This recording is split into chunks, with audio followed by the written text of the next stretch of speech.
Hey my dear listener, before we start, make sure to subscribe to the channel. Comment down where are you from and what's your time right now. Let's jump into the video. Story 1. The First Sparks. How early humans discovered fire. Imagine the world as it was hundreds of thousands of years ago. Nights stretched endlessly in darkness. The moonlight barely touched the uneven terrain, and shadows moved unpredictably across the landscape. You, as a member of an early human group, feel the chill of the night air, damp with dew, and the constant threat of predators. The nights are long, unyielding, and terrifying. Without light, every sound a branch snapping, the low growl of a distant predator carries the weight of life or death. The human species was still learning, still discovering the subtle rhythms of nature. You wake each morning with frost on your fur garments and a stomach aching from a night of hunger. Days are consumed by the search for food, roots dug from frozen soil, bitter leaves picked from uncertain plants, and the occasional scavenged meat. But nights are different. They are a quiet, unrelenting reminder of vulnerability. There are no torches, no fires, no warmth, and no light to drive the shadows away. You huddle with others for warmth, bodies pressed together, trying to share heat and comfort. Every sound seems louder, every dark shape more menacing. Early humans, Homo erectus, Homo habilis, and eventually Homo sapiens, were hunter-gatherers. Their survival depended on acute awareness of the environment. They could run, climb, and throw, but against a stealthy predator in complete darkness, even these skills are only marginally helpful. Night brought fear not just because of predators, but because of the unknown. There was no artificial light. Moonlight could be faint or non-existent. Dense forests became labyrinths of blackness. You cannot see your own hand in front of your face. To sleep was to surrender temporarily to the night, trusting instincts and companions to keep you alive until sunrise. Evidence from paleoanthropology shows that early humans likely had only primitive shelters. Simple caves, overhangs, or rudimentary structures made from branches and leaves offered minimal protection. Inside these shelters, you might find scattered bones from meals, simple stone tools, and signs of a life lived entirely in sync with the immediate environment. Each shelter was a fragile barrier between life and the endless dangers outside. If the wind blew through the opening, the cold cut straight to your bones. If rain seeped in, the ground became wet and miserable. Comfort, in the modern sense, was absent. Survival meant enduring discomfort repeatedly, night after night. But humans are clever. You notice patterns. Certain rocks retain heat from the sun. Certain plants burn more easily when dried. A lightning strike sets a forest ablaze, and from a distance, you observe fire, its warmth, its light, its ability to repel dangerous animals. This is not just a spectacle, it is a revelation. The dancing flames provide warmth and safety. Predators hesitate at the edges. Darkness no longer dominates entirely.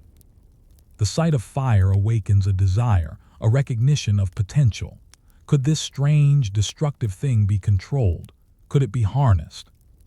For tens of thousands of years, early humans watched, studied, and learned. They observed the behaviors of animals around fire. Birds avoided it. Wolves and large cats kept their distance. Smaller creatures like rodents were driven away. Fire was not just light, it was protection, a tool to extend waking hours, and perhaps even a way to assert dominance over a hostile environment. The knowledge of fire could transform survival, but fire was unpredictable.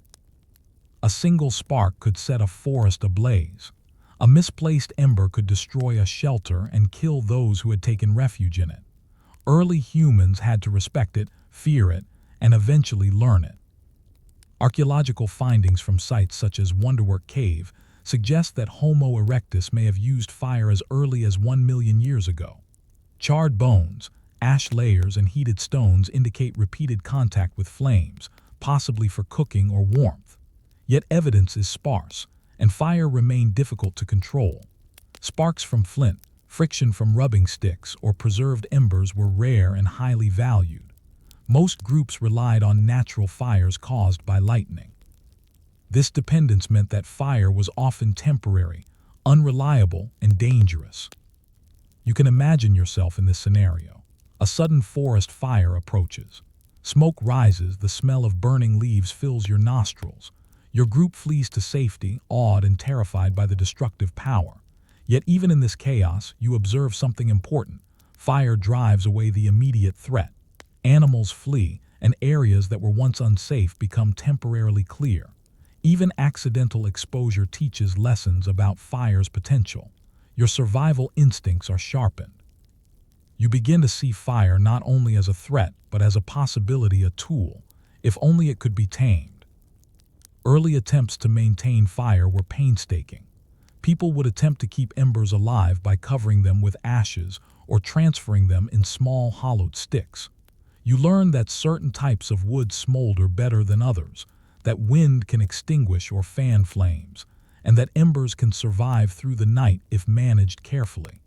Every night without fire is an exercise in patience and terror. Every day with fire, whether discovered accidentally or nurtured intentionally, offers a glimpse of control over your fate. Beyond survival, fire gradually shaped social behavior. Groups gathered around flames, sharing warmth, food, and stories. The fire became a focal point for human interaction. You begin to speak to companions more freely, teaching, guiding, and sharing observations. Your earliest ancestors are not just surviving, they are beginning to communicate, plan, and cooperate in ways that would have been unimaginable in darkness. Fire, in essence, is the first tool that extends the human experience beyond instinctual survival. It creates space for reflection, learning, and even culture.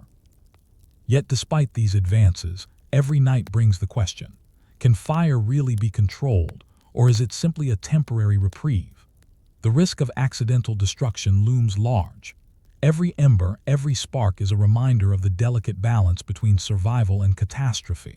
For a group of early humans, the difference between a cold, dark, deadly night and a warm, safe one could hinge entirely on whether fire could be captured, maintained, and respected.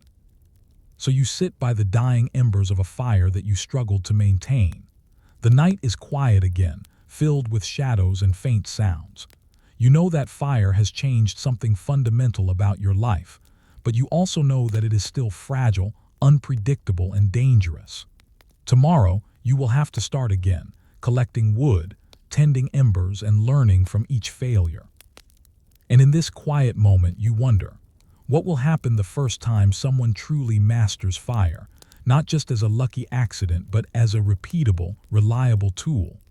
How will life, survival, and human society change once the darkness no longer dominates? The night stretches on, and you stare into the flames, feeling both awe and fear. Somewhere deep inside, you sense that something fundamental is about to shift. The story of humanity is being rewritten, one spark at a time, but the question remains unresolved. Can humans truly conquer the darkness, or will fire always remain a fleeting, fragile ally against the night? The first embers you managed to keep alive last night were more than survival tools, they were lessons written in smoke. Over generations, humans slowly transformed these lessons into skills, carefully observing the behaviors of fire as one would observe the movements of prey. The unpredictability of fire demanded respect. Too much wind, too dry a branch, or the wrong angle of a spark could undo hours of effort. But you begin to notice patterns. Certain woods burn longer, certain rocks radiate heat when placed near a flame, and the wind can be both ally and enemy. Each discovery, each minor success, strengthens the human understanding of this force that had seemed so capricious. This period was one of experimentation. Imagine early humans sitting in a circle, pushing logs closer together, learning which embers catch first, which twigs ignite fastest. There are failures, of course. Fires go out. Smoke stings eyes. Sometimes flames leap dangerously close to shelters, forcing a hasty retreat. Yet with each setback, knowledge accumulates. Fire becomes more predictable, more reliable, and slowly, humans gain confidence in their ability to extend the day beyond the natural limits imposed by the sun. Fire also begins to alter daily life. Nights, once filled with fear, now provide a measure of safety and warmth. With fire, you can stay awake longer, planning for the following day, tending to tools, or simply sharing stories. Cooking becomes possible, and with it, food changes in both texture and nutritional value. Roasting meat over an open flame not only makes it safer to eat by killing bacteria, but also easier to digest, providing more energy for the demands of survival. This transformation is not immediate. Anthropological studies of sites like Kesem Cave indicate controlled hearths dating back 300, 400, years, showing repeated use of fire in specific locations. Stone circles and ash layers suggest that early humans began to centralize fire in semi-permanent spots, which may have fostered social cohesion. Imagine yourself in such a cave, the glow of a carefully maintained hearth illuminating the rough walls. Shadows dance, revealing primitive drawings or scratches, possibly marks of communication or record-keeping. Fire not only brightens the night, it illuminates the mind. Survival strategies shift as well. Fire becomes a tool for defense. Predators, once emboldened by darkness, now hesitate to approach encampments. You notice that certain species avoid the glow entirely, while others become more cautious. Even plants respond differently. Controlled burns clear brush, making travel easier and possibly encouraging the growth of preferred food sources. Humans begin to manipulate not only fire itself, but the environment around it, subtly asserting control over the world in a way that had been impossible before. Yet mastery of fire is not only technical, it is deeply social. Knowledge must be passed down. The methods of creating sparks, maintaining embers, and selecting fuel become communal secrets, carefully guarded and taught. Imagine a small child sitting close to the fire, eyes wide, watching a parent or elder stroke the coals with dry sticks, learning a technique that could one day save their life. The act of learning to manage fire becomes a rite of passage, a test of attention, patience, and respect for natural forces. Even in these early moments, fire influences culture. Rituals begin to emerge, though the details are mostly lost to history. Some groups may have seen fire as a gift or a manifestation of supernatural forces. In the flickering light of the hearth, early humans could contemplate questions that went beyond immediate survival. Why does fire obey certain rules? Why does it consume some things and leave others untouched? Fire becomes both a practical tool and a source of wonder. The mastery of fire also begins to influence mobility and settlement patterns. Groups are no longer entirely nomadic. With the ability to maintain a controlled flame, humans can occupy locations longer, turning natural shelters into long-term habitations. Hearths provide a reliable heat source, allowing winter stays in regions that would have been uninhabitable without fire. The landscape begins to change, not only because of hunting and foraging, but because fire itself modifies habitats.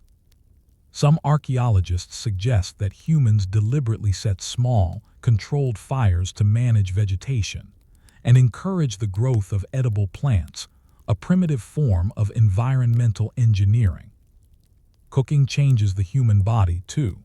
Anthropologists theorize that fire-assisted diets contributed to smaller teeth and jaws over time, since food required less chewing. Energy that would have gone into digestion could now support larger brains, increasing cognitive abilities. Fire does not just change survival, it changes evolution, reshaping what it means to be human. In this sense, a single spark has consequences far beyond warmth and light. It becomes a catalyst for the very shape of the species. But fire is not without danger. You learn quickly that a single mistake can be catastrophic. Sparks escaping into dry brush can devastate entire areas. Improperly managed embers can reignite at night, threatening lives and shelters. Each successful night spent with fire is a balance of skill and caution.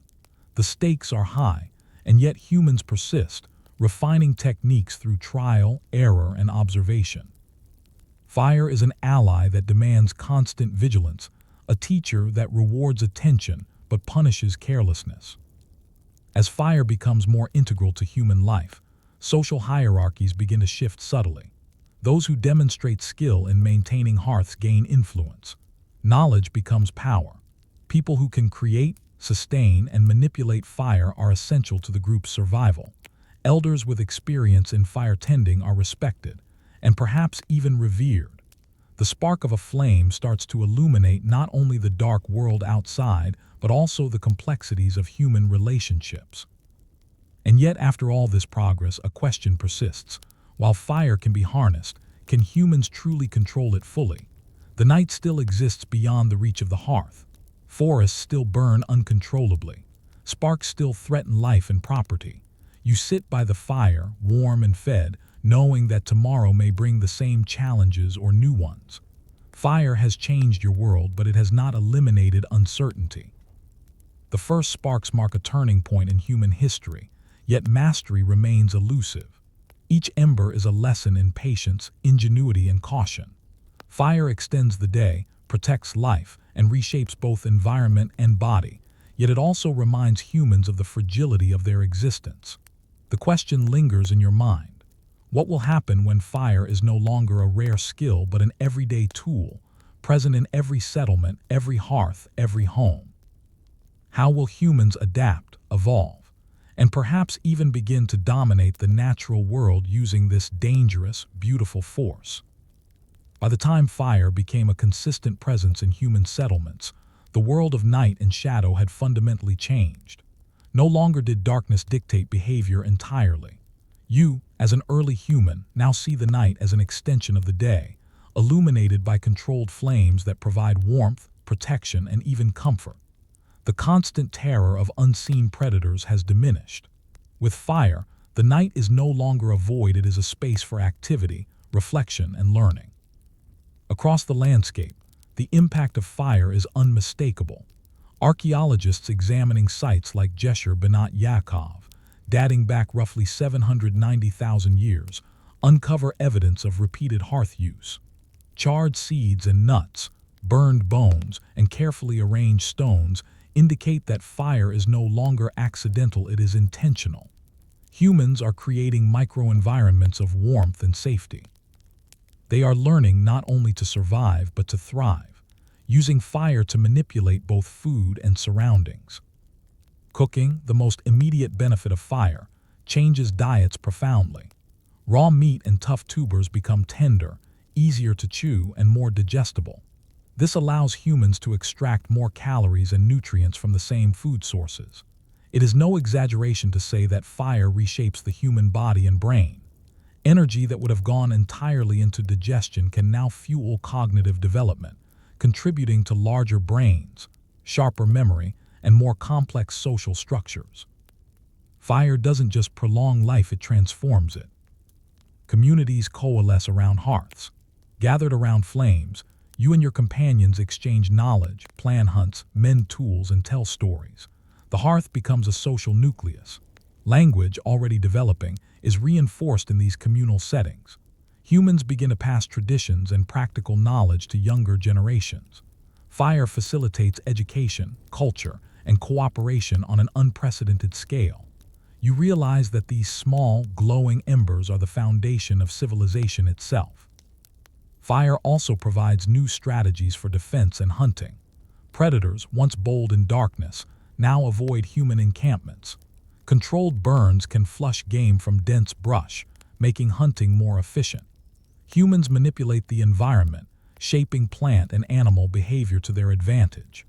The relationship between humans and nature subtly changes. Where once humans adapted entirely to their surroundings, they now begin to influence and control them. Despite these advantages, fire demands continued respect. Accidents remain possible. A gust of wind can ignite a shelter. A careless spark can destroy stored food. Mastery requires constant attention, vigilance, and adaptation. It is an ongoing dialogue with the natural world, a partnership in which humans wield power but are never entirely free from risk. The fragility of fire mirrors the fragility of human life itself. As knowledge spreads, fire becomes embedded in rituals and belief systems. Some groups may have viewed it as sacred, a gift from the sky or the earth. The glowing hearth becomes a focal point for ceremony, reflection, and identity. Human imagination begins to expand in the presence of flames. The light of the fire inspires not only practical thinking, but also myth-making, storytelling, and early forms of symbolic expression. Fire illuminates both the night and the mind. Over generations, fire's role grows ever more sophisticated. You can imagine future humans carrying embers between locations, maintaining portable flames to ensure continuity of life even in unfamiliar territories. Settlements grow in permanence, no longer entirely dependent on daylight or natural fires. The once terrifying night becomes an opportunity. Humans extend waking hours, develop social bonds, refine tools, and cultivate knowledge. Fire is no longer just survival, it is culture, community, and progress. And yet, for all the progress, the question of ultimate control remains. Fire is powerful, but it is never entirely predictable. Storms, droughts, and human error can undo years of careful management. The lessons learned from fire are ones of respect, patience, and foresight. Humans have not conquered the natural world. They have negotiated with it. Fire is a partner, not a master. The very presence of controlled flame represents both achievement and humility. In reflection, you see that fire is not merely a tool, it is a turning point in human history. It transforms daily life, reshapes bodies and brains, alters social structures, and lays the foundation for civilization. The glow of a hearth is the first human attempt to bend nature to their needs without destroying it entirely. Through fire, humans move from passive existence to active shaping of the world around them. Night, once terrifying and absolute, becomes manageable, even meaningful. As you watch the fire flicker, casting warm shadows across your companions' faces, a realization dawns. Every spark preserved, every ember nurtured, represents not just survival, but a leap in human potential. And yet, in the silent moments between flames, you wonder, what other forces in the natural world remain beyond human control, waiting for the moment when discovery and ingenuity might reshape life again? Fire was the beginning, but what comes after? Story 2. Cold nights and hungry days. Life before controlled heat. Before fire became a constant presence in human life, nights were long, bitter, and unrelenting. Imagine yourself in a small band of early humans, huddled together under a rock overhang. The wind howls across the barren landscape, carrying with it the sharp bite of frost. The ground beneath you is uneven, hard, and cold. You have no blanket, no heated shelter, and no light beyond the faint shimmer of distant stars. Your body aches from the night's chill, your stomach from the day's meager foraging. Survival is measured in hours, each one stretching longer than the last. Hunger is constant. Roots, nuts, and berries, if available, are scarce, and hunting is risky and exhausting. Large prey is often elusive, and scavenging carries its own dangers. Without fire, raw meat must be eaten quickly to avoid spoilage, and even then, it is difficult to digest. Your body expends precious energy chewing tough fibers and breaking down uncooked proteins. Meals are infrequent and small, yet you must remain alert, ready to flee at the sound of a predator or the shifting of the earth under large animals. Wait. The environment is unforgiving. Winters are long and temperatures drop sharply at night. Rain seeps into the ground, snow accumulates, and shelter is rudimentary at best. Simple lean-tos made of branches, leaves, or animal hides offer minimal protection. The wind sneaks through cracks, chilling your body to the bone. In some regions, rivers freeze, forests become silent, and daylight hours shrink, leaving little time for gathering food or seeking warmth. Every survival decision is immediate, practical, and literal. What can you eat? Where can you sleep? How can you avoid injury or death? Yet early humans are remarkably resourceful. Even without fire, you observe patterns in the environment. Certain natural shelters offer better protection against wind and rain.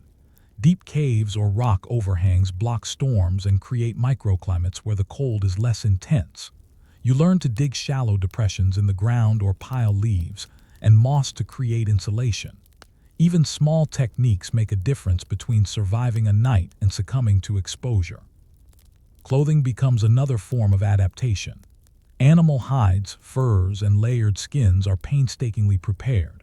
Scraping, tanning, and stretching are labor-intensive, but each process is a safeguard against frostbite and hypothermia. Your group works collectively, sharing knowledge about which materials provide the most warmth and how to fasten them securely. Each piece of clothing, each improvised blanket, represents an investment in survival. Hunting strategies are equally constrained by the cold. Without fire, warmth must be conserved, and long pursuits risk exhausting energy reserves. Hunting is often limited to the warmest parts of the day. Groups may rely more heavily on ambush tactics, traps, and opportunistic scavenging rather than chasing prey over long distances. Every kill is vital, and sharing is essential. Hunger enforces cooperation. Those who hoard perish, while groups that coordinate increase their collective chance of survival. Water sources present challenges as well. Streams may freeze in winter, and stagnant pools carry pathogens. Finding fresh, liquid water becomes a daily task. You scrape snow for moisture or melt ice in the warmth of your body, but this is inefficient and taxing. Energy expenditure for basic hydration is higher, and every decision involves trade-offs between effort and necessity. Social structures emerge out of these survival pressures. Leadership is often practical rather than hierarchical. Those with knowledge of shelter, edible plants, tracking skills, or effective tool use gain influence. Cooperation is mandatory. Lone individuals rarely survive extended cold or hunger. You observe the ways humans organize, communicate, and plan in these precarious conditions, realizing that social bonds are as critical to survival as any physical adaptation. Even in these harsh conditions, small innovations make subtle differences. Stone tools are refined for efficiency in hunting, processing food, and preparing hides. Simple digging sticks uncover edible roots. Bones are fashioned into needles to stitch together furs and create more effective garments. The labor is tedious and repetitive, but the results are tangible. More efficient hunting, better protection from the cold, and incremental improvements in daily life. The absence of fire leaves nights long and psychologically taxing. Darkness is absolute, magnifying every sound, shadow, and movement. Sleep is fitful, often interrupted by the need to monitor predators or changing weather conditions. Dreams may be vivid reflections of survival anxieties. Even in rest, vigilance persists.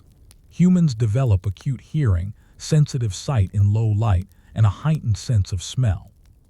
Senses adapt, compensating for the lack of illumination, yet the cost is constant stress and fatigue. You begin to notice subtle ways humans mitigate the night's terror. Group sleeping arrangements maximize warmth. Physical contact reduces heat loss. Shared storytelling during brief periods of light, perhaps from the sun setting behind cliffs or moonlight reflecting off snow, serves both educational and emotional functions. Oral knowledge about predator behavior, safe paths, and seasonal food sources becomes crucial. The mind is constantly engaged in planning and anticipation, a survival mechanism shaped by deprivation and darkness. Disease and injury complicate matters further. Without fire, there is no sterilization of wounds. Infections are common, and even minor injuries can become fatal. Cold slows healing and weakens the immune system.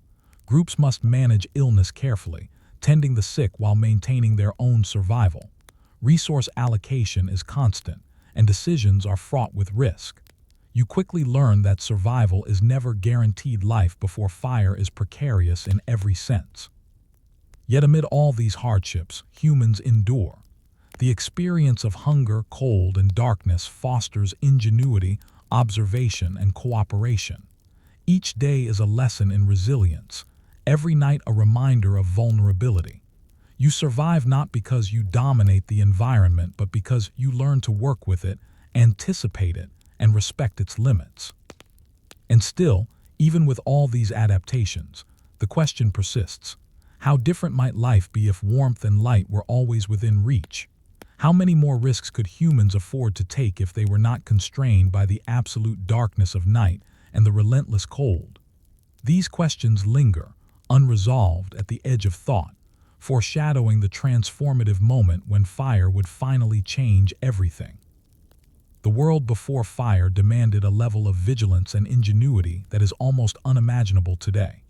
You wake each day stiff from the cold and weak from limited food, yet every movement, every decision, is an exercise in calculated survival. Hunger gnaws at the body relentlessly, forcing you to balance energy expenditure with opportunity. Hunting and gathering require both skill and luck. Every misstep risks exhaustion or starvation. Early humans developed strategies that reflect a deep understanding of their environment. You notice that certain terrain features provide shelter from wind, the lee of a hill, a depression in the ground, or a grove of trees. These become preferred sleeping sites, used repeatedly when available. Temporary shelters are meticulously constructed from branches, leaves, and animal hides, designed to block drafts and retain body heat. Even small improvements in insulation, a thicker layer of leaves, a pile of moss, or a bedding of animal fur can mean the difference between surviving the night or succumbing to hypothermia. The management of food is critical. You store roots and nuts in hidden caches, often in cool, shaded areas where spoilage is delayed. Meat from a kill is processed quickly. Bones are broken to extract marrow, which provides concentrated calories. Edible plants are eaten immediately or stored carefully, sometimes buried beneath rocks to keep them cool and dry. Every action is deliberate, shaped by the constant threat of scarcity. Group dynamics play a vital role in survival. Cooperation is not optional, it is essential. You share hunting strategies, pooling knowledge of prey behavior and seasonal migration patterns. Communication through gestures, sounds, and early forms of language allows planning and coordination. Those who hoard food or fail to cooperate face exclusion or death. Trust and reputation become crucial survival tools, just as important as physical strength or skill with weapons. Nighttime presents the greatest challenge. Without fire, darkness dominates entirely. You develop keen senses, compensating for the absence of light. Your hearing becomes acute, capable of detecting the faintest rustle in the brush. Sight adapts to low-light conditions, though shadows remain treacherous and deceptive. Even your sense of smell becomes a survival tool, identifying predators, food, or signs of danger long before you can see them. The psychological toll of constant cold and hunger cannot be underestimated. Sleep is broken, interrupted by fear or discomfort. The mind remains alert even in rest, anticipating threats that may or may not materialize. Dreams are vivid and often anxious, reflecting the precariousness of daily life. Humans develop resilience, mental strategies to endure discomfort and maintain focus, skills that are just as essential as any physical adaptation. Hunting strategies adapt to the constraints of energy and risk. Large prey requires careful planning. Ambushes, tracking, and cooperative hunting techniques become standard practice. Small prey is trapped or scavenged opportunistically. Every kill is maximized. Meat is consumed. Hides are used for clothing and shelter, bones for tools. Food waste is minimal because every calorie matters. Your survival depends on efficiency and foresight. Water sources remain a constant challenge. Streams may freeze, wells are non-existent, and standing water carries contamination risks. Melting snow or ice becomes a labor-intensive necessity. Drinking enough water is critical, yet obtaining it consumes precious energy. This delicate balance between hydration, nutrition, and energy expenditure dominates life before controlled heat. In addition to survival, you begin to notice the seeds of cultural adaptation. Knowledge is passed orally, which plants are edible, which animals are dangerous, and which shelters are safe. Rituals may develop around the collection of food or preparation of hunting strategies, providing structure to otherwise chaotic days. Shared experiences of cold and hunger strengthen group cohesion. Humans rely not only on physical skills, but also on social intelligence, teaching, learning, and coordinating with others. Even minor innovations matter enormously. Simple tools like digging sticks or stone scrapers allow you to process food more efficiently. Bone needles enable stitching of hides for better clothing. Layers of moss or leaves provide insulation under sleeping areas. You learn to observe seasonal patterns, where plants thrive, where prey migrates, and when weather becomes dangerously cold. Incremental improvements in knowledge and technology are life-saving in a world where mistakes can be fatal. Yet despite all these adaptations, the fundamental limitations of pre-fire life remain. Nights are still long and dark. Hunger is persistent. Energy reserves are constantly at risk. You can improve efficiency, share knowledge, and develop social cohesion, but the absence of a reliable source of warmth and light places a ceiling on what humans can achieve. The environment is still dominant. Humans are still largely reactive rather than proactive. And still, there are glimpses of what is possible. Occasionally, you find natural fires sparked by lightning. The light and warmth they provide inspire awe and curiosity. You may attempt to maintain a smoldering log or transport embers, discovering rudimentary fire-tending techniques. Each exposure to these flames reveals the potential to overcome the limits of cold and darkness. The question grows more urgent in your mind. What could life become if this force could be harnessed consistently? Could humans finally escape the tyranny of night and hunger? Or would fire remain a fleeting, unreliable ally? Even in the harshest conditions, early humans persevere. The cold, the hunger, and the darkness shape both the body and the mind. Adaptation is relentless. Failure is fatal. Every day survived without fire is a testament to ingenuity and resilience. Every night endured is a meditation on vulnerability, foresight, and cooperation. And as you sit awake in the frozen night, shivering and hungry, the distant flicker of a natural fire sparks both fear and hope, a hint of what might come, and a reminder of how far humans must go before mastery is possible. The world before fire is harsh, yet it is in this harshness that humans begin to learn the value of innovation, observation, and persistence. Nights remain bitter and long, hunger is a constant companion, and survival depends on every decision made during the day. And yet, amid frost and darkness, humans begin to glimpse a possibility that could change everything. The first natural fires, sparked by lightning in forests or grasslands, reveal the transformative power of heat and light. When a fire occurs, it is mesmerizing.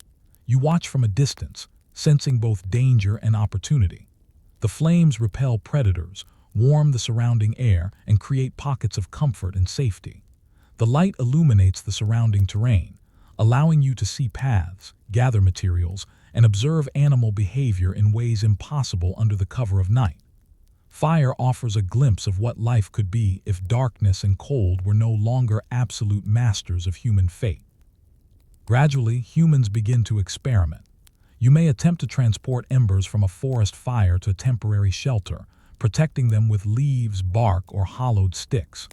The skill is precarious. One misplaced spark can destroy everything. Yet with each attempt, knowledge accumulates. Early humans learn which materials smolder the longest, which embers can be coaxed back into flame, and how to shield heat from wind and moisture. These small experiments mark the first steps toward reliable fire use. Survival strategies begin to shift. Nights, once endured with sheer endurance, are now punctuated by attempts to preserve warmth. Groups huddle not only for body heat, but around smoldering embers. Food that was once eaten raw is cautiously roasted when possible, improving digestibility and safety. Planning extends beyond the immediate moment. Storing materials for fire, arranging sleeping areas to conserve heat, and coordinating group activity around the limited light and warmth available. Humans are learning foresight at a scale previously unnecessary. Even as fire remains rare and unreliable, its impact on social structures is evident. Those who show skill in fire-tending protecting embers, coaxing sparks into flame gain prestige. Knowledge becomes a form of currency. Communities start to recognize the value of those who can ensure warmth and light, creating early hierarchies and social roles around essential survival skills. Cooperation is further reinforced. Survival depends not only on individual skill, but on the ability to share and maintain life-sustaining fire. Hunting and foraging strategies also evolve. Fire, even in its sporadic form, can be used to drive prey from cover or to keep predators at bay while processing food. Observing animal reactions to flames informs both immediate tactics and long-term knowledge of the environment. Each encounter with fire adds to human understanding, slowly expanding the toolkit for survival in a world dominated by darkness and cold. The integration of fire is not just practical. It begins to shape cognition and culture. Sitting near flames, humans exchange knowledge, tell stories, and reinforce group bonds. The hearth, albeit temporary and fragile, becomes a focal point for memory, teaching, and planning. Even in its earliest, unreliable form, fire fosters the first glimpses of structured thought beyond immediate survival. You begin to see humans as more than animals reacting to the environment. They are learners, innovators, and planners. Yet fire remains imperfect. It can vanish as suddenly as it appears. Storms extinguish it. Embers die without attention. Natural flames are unpredictable, a reminder that control is never absolute. Humans must continue to respect and study this force, learning patience and adaptability. Every success is tentative. Every failure is a lesson in humility. Despite this fragility, the impact is profound. The boundaries of human experience expand. Nights are no longer entirely oppressive. Cold is less absolute. A single flicker of flame offers safety, sustenance, and the first taste of mastery over nature's harshest elements. You, as an early human, realize that survival is no longer just endurance, it is engagement, innovation, and subtle control over the environment. This threshold of warmth marks a turning point. Fire, once accidental and frightening, becomes a symbol of potential. The painstaking efforts to transport, protect, and nurture embers lay the groundwork for controlled fire use that will define human survival for millennia. The long nights, the gnawing hunger, the cold that once dominated life, all are tempered slowly by knowledge, experimentation, and resilience. And yet, even at this moment of progress, a question lingers. What will life be like when fire is no longer rare or fleeting but ever present? When warmth, light, and cooked food are no longer privileges but tools available to every group? The answer is not yet known, but it is inevitable. Humanity stands on the cusp of transformation, a slow but irreversible movement from mere survival to control over the natural world, one spark at a time. As the fire dies down, you sit in silence, shivering yet hopeful, recognizing that even the smallest flame represents not just warmth but possibility. The world before fire was defined by scarcity and fear. Now, with embers in hand, humans glimpse the first steps toward comfort, safety, and mastery over the night. The journey is far from complete, but the horizon of human ingenuity has begun to stretch beyond the darkness. Story 3. The Cave of Flames, Ancient Fire Use in Europe. Imagine a cold European valley tens of thousands of years ago. Snow drifts cover the uneven landscape, and forests stretch endlessly, dense and silent. The wind cuts through the open plains with a biting chill. Nights are long, and the shadowed forests hide predators that move with stealth and patience. You are a member of an early human band, seeking shelter from frost and danger. You find a cave, a natural cavity carved into limestone cliffs by water and wind over millennia. It offers protection from the elements and predators alike. Yet inside, the darkness is complete, and the cold is relentless. Your group huddles together, pressing bodies close for warmth.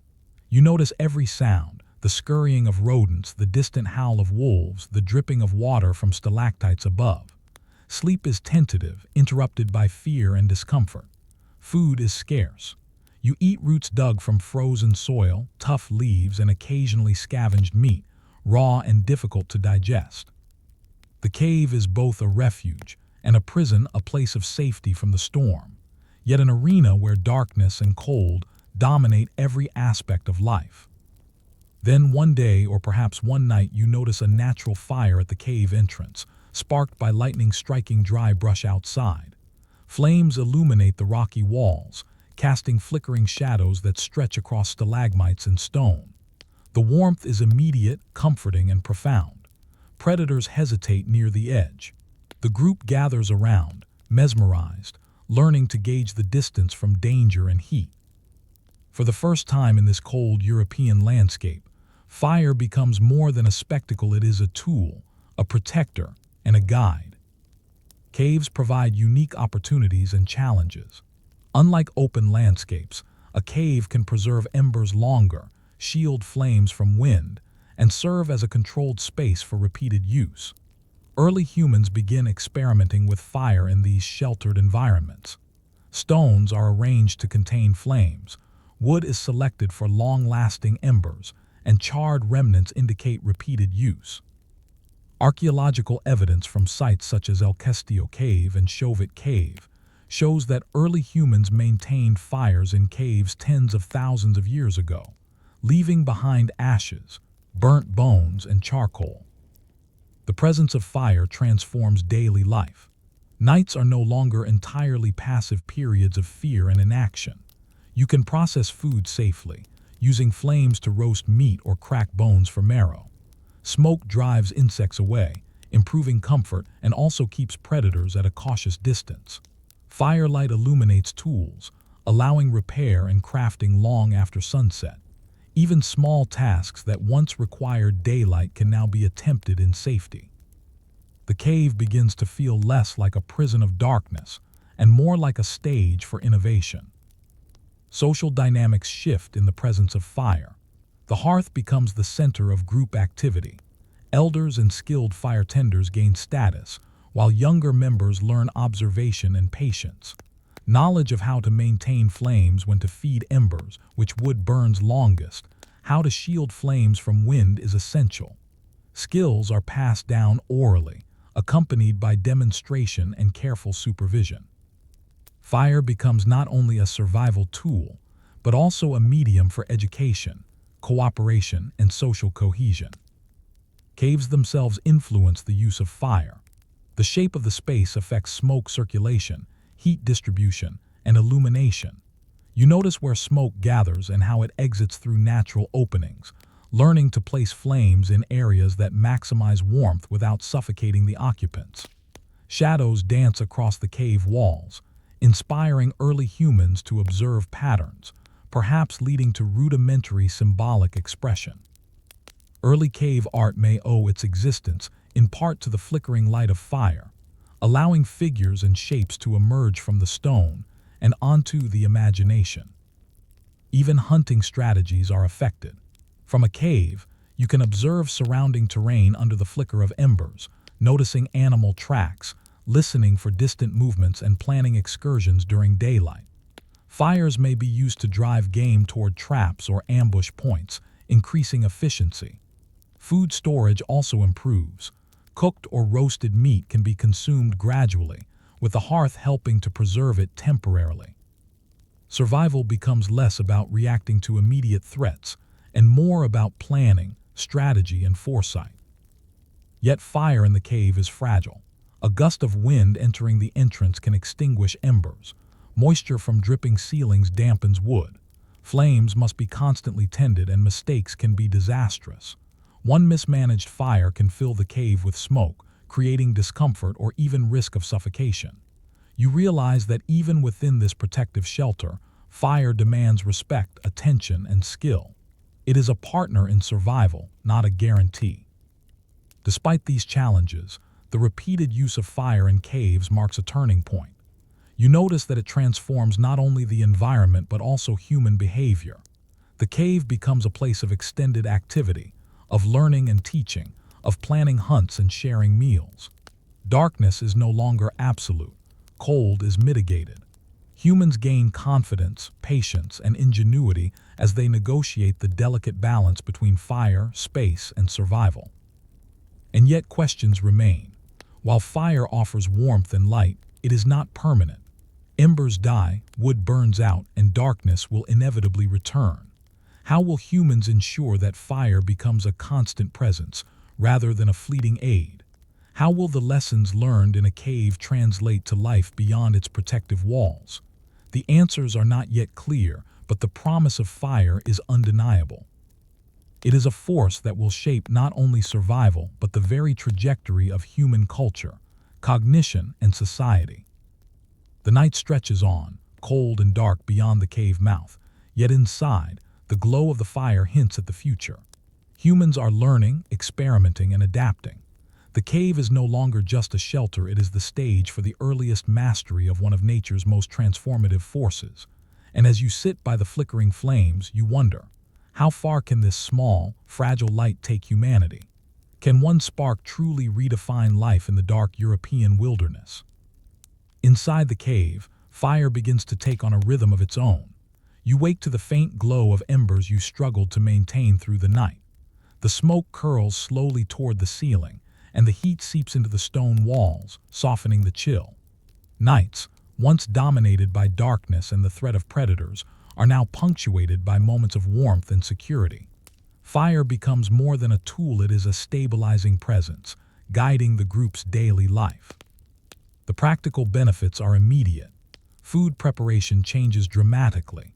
Meat, tough and fibrous when raw, becomes tender and more digestible when roasted over embers. Bones are cracked to access marrow, seeds are toasted to improve flavor and shelf life, and roots that were previously inedible now provide energy after gentle roasting. Cooking not only improves nutrition but also reduces disease risk, as raw or decaying meat can be hazardous. You watch as survival becomes slightly less a matter of brute endurance and more a matter of skill and ingenuity.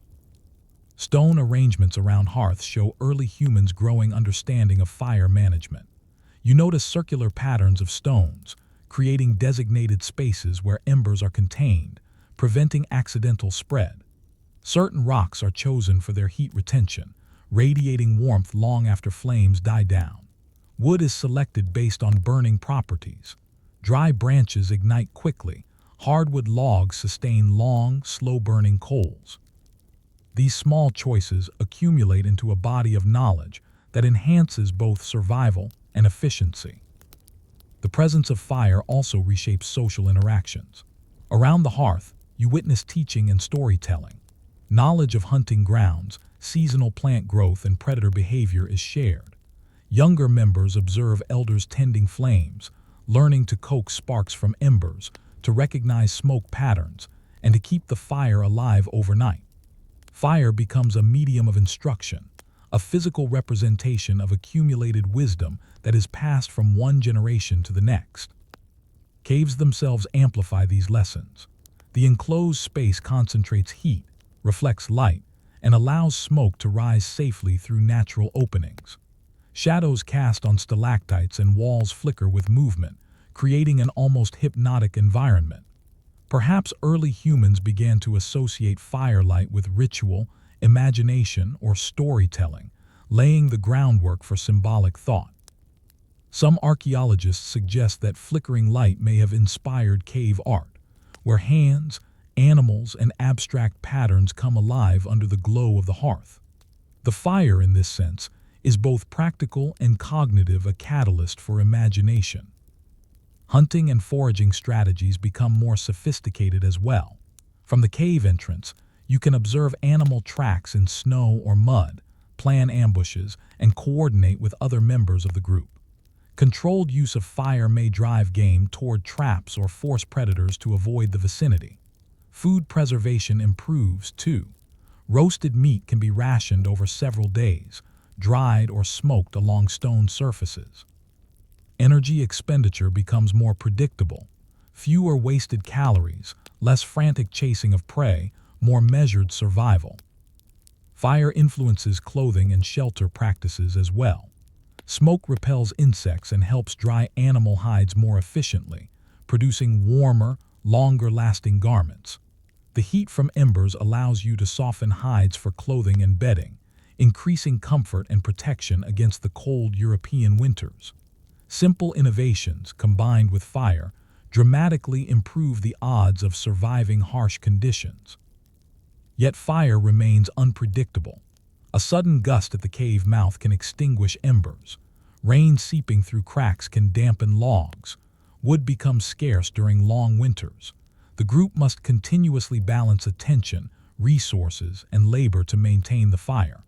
Even the most skilled fire tender knows that control is never absolute. Fire is a powerful ally, but also a reminder of nature's unpredictability. Despite these challenges, the benefits are transformative. Nights spent by the hearth are no longer idle. Skills are refined, knowledge shared, and social bonds strengthened. The cave transforms from a mere shelter into a hub of survival and learning. Fire extends the day, allowing tasks that were once impossible after sunset.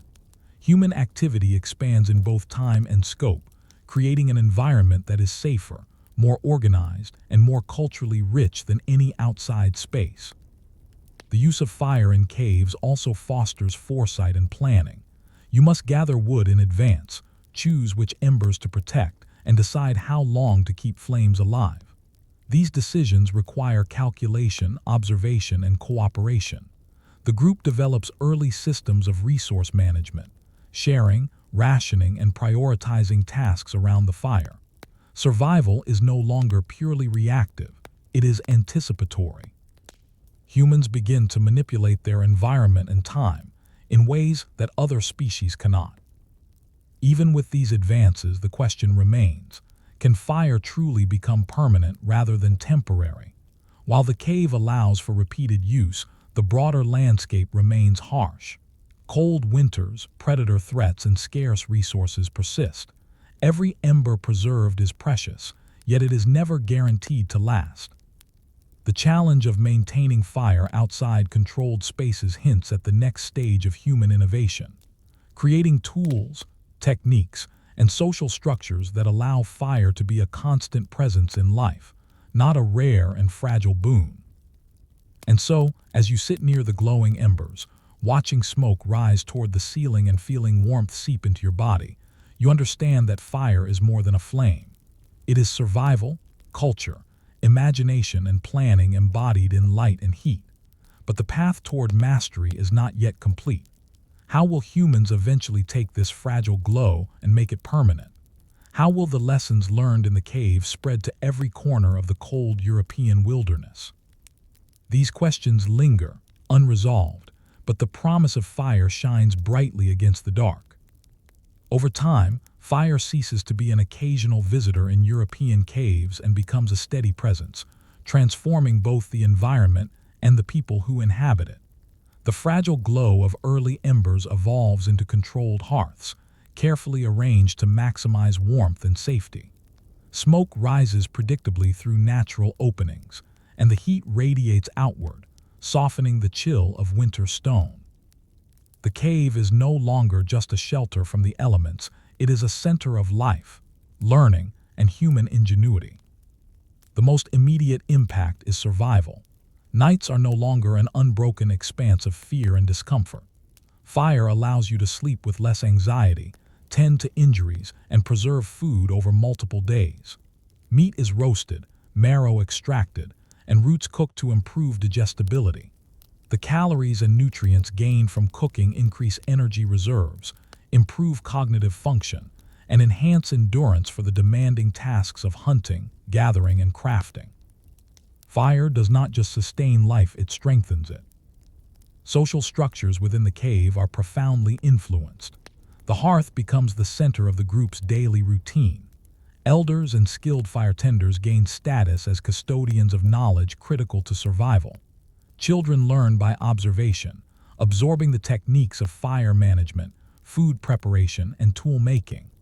The shared responsibility of maintaining the fire reinforces cooperation, trust, and social cohesion. Humans are learning to organize their lives around a central, life-sustaining resource, a pattern that will echo across millennia. Cultural and cognitive changes emerge alongside practical benefits. The flickering light of the fire inspires imagination, symbolic thought, and storytelling.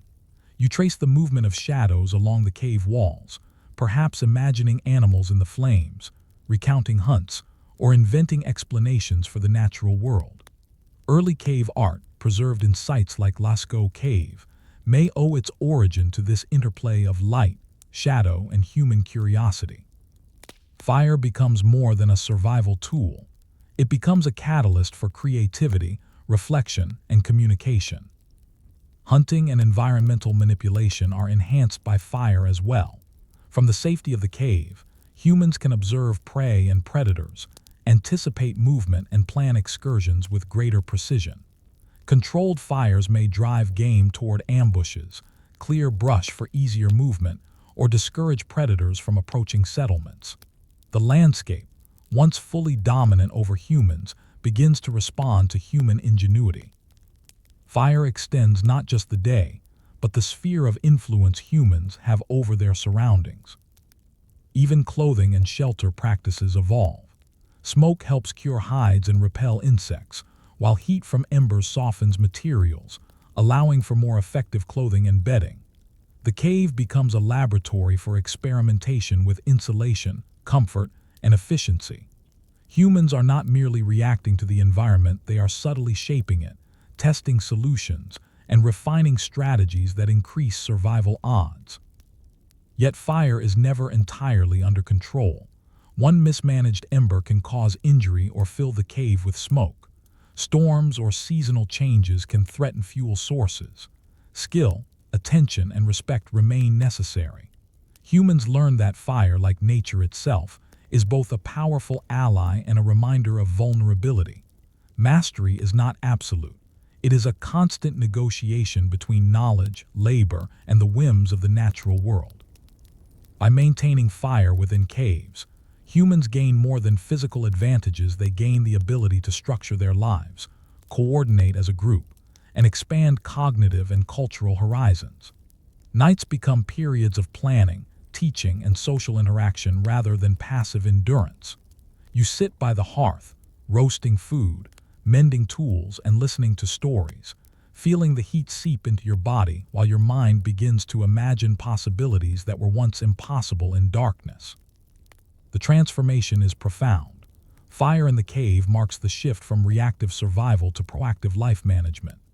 Humans are no longer entirely subject to the rhythms of sun, wind, and predator. They learn to store heat, extend activity into the night, and manipulate both environment and society to their advantage. Fire becomes the center of culture, strategy, and imagination, a small but revolutionary force reshaping human existence. And yet, even at the peak of cave mastery, a question lingers. While fire illuminates the cave and protects the group, the world outside remains cold, dangerous, and unpredictable. How will humans ensure that this transformative force is portable, controllable, and available in every place they inhabit? How will fire evolve from a localized, fragile resource into a permanent companion of human life across continents? Sitting in the glow of the hearth, you realize that fire is no longer simply a tool, it is a partner in survival, a teacher, and a symbol of human ingenuity. The cave, once dominated by darkness, now resonates with warmth, light, and knowledge. Early humans have crossed a threshold, from passive endurance of nature's cruelty to active shaping of life through insight, skill, and cooperation. And the story of fire, begun in fragile sparks, is only just beginning. Story 4: Fire in the Forest. Survival in the Paleolithic Wilderness. Imagine a vast forest in the Paleolithic era, stretching endlessly with towering trees, dense underbrush, and the distant calls of predators echoing through the canopy. The ground is uneven, covered in fallen leaves, twigs, and the occasional rocks jutting through the soil. Nights are long, filled with cold and danger, and days are equally unforgiving, demanding constant vigilance to find food and water. You, a member of a small band of humans, are learning to navigate this wilderness with only rudimentary tools, limited knowledge, and the occasional natural fire as your guide. Fire in the forest is both opportunity and hazard. A lightning strike ignites dry brush, producing flames that spread unpredictably. From a safe distance, you watch the fire consume undergrowth, illuminating paths that were invisible in daylight shadows and driving animals out of cover. The warmth is immediate, and the smoke creates a barrier between your group and predators. Yet the fire is fragile. Too close, it becomes a threat, capable of destroying shelter or scattering essential resources. Learning to approach, observe, and eventually manage these flames becomes a critical skill. You notice that fire changes the forest itself. Animals flee, creating patterns you can predict. Some prey, like deer or wild boar, are driven toward open areas where hunting is easier. Predators, aware of the flames, avoid the immediate vicinity. You begin to see fire as a tool not just for warmth, but for strategy, a way to manipulate the environment to your advantage. Smoke signals may even become a rudimentary form of communication between groups, indicating location or danger. Daily survival remains arduous. Food is scarce, and hunting demands precision. Raw meat is difficult to chew and digest. Roots are fibrous and berries are seasonal. With fire, you can roast meat over embers, making it safer to eat and more calorically valuable. Bones can be cracked for marrow, and small game can be cooked without spoiling. Fire extends the usability of scarce resources, allowing you to ration and plan for future needs rather than consuming everything immediately. Shelter in the forest is minimal. You learn to identify natural formations, rock outcrops, hollows, dense thickets that offer protection from wind and rain. Branches, leaves, and animal hides are used to construct makeshift shelters. Placing a fire nearby increases warmth but requires careful management to prevent sparks from igniting surrounding brush. Nighttime becomes less terrifying, yet it still demands vigilance. Smoke and embers provide safety, but the forest beyond remains full of unseen threats. Social structures evolve around the presence of fire. Those who can control embers, coax sparks into flame, and maintain heat gain influence and respect. Skills in fire management become intertwined with leadership and teaching. Younger members learn through observation, watching how elders choose wood, arrange stones, and manage smoke. Knowledge of fire becomes essential for survival, a skill that defines status, trust, and group cohesion. Fire also affects tool making and daily labor. Heated stones can be used to soften hides, enabling clothing that protects against cold and insects.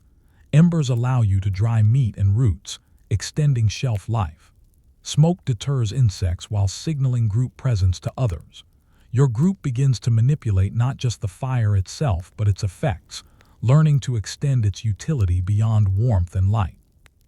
Every ember preserved represents more than survival. It is preparation for tomorrow, for the next hunt, and for the continuity of the group. Yet fire is unpredictable. Wind, rain, and careless handling can destroy it in moments. Each night, maintaining embers requires vigilance, resource management, and coordination. Mistakes are costly, and the lessons are harsh. Humans learn that mastery over fire is incremental, cumulative, and dependent on both skill and respect. You cannot impose dominance over nature. You can only negotiate with it. The forest, with all its dangers and abundance, begins to shape human behavior. Fire allows humans to extend activity beyond daylight, creating opportunities for tool refinement, planning, and cooperation that would otherwise be impossible. You sit by the hearth after a long day, roasting food and observing the glowing embers, aware that these flames are slowly reshaping human life.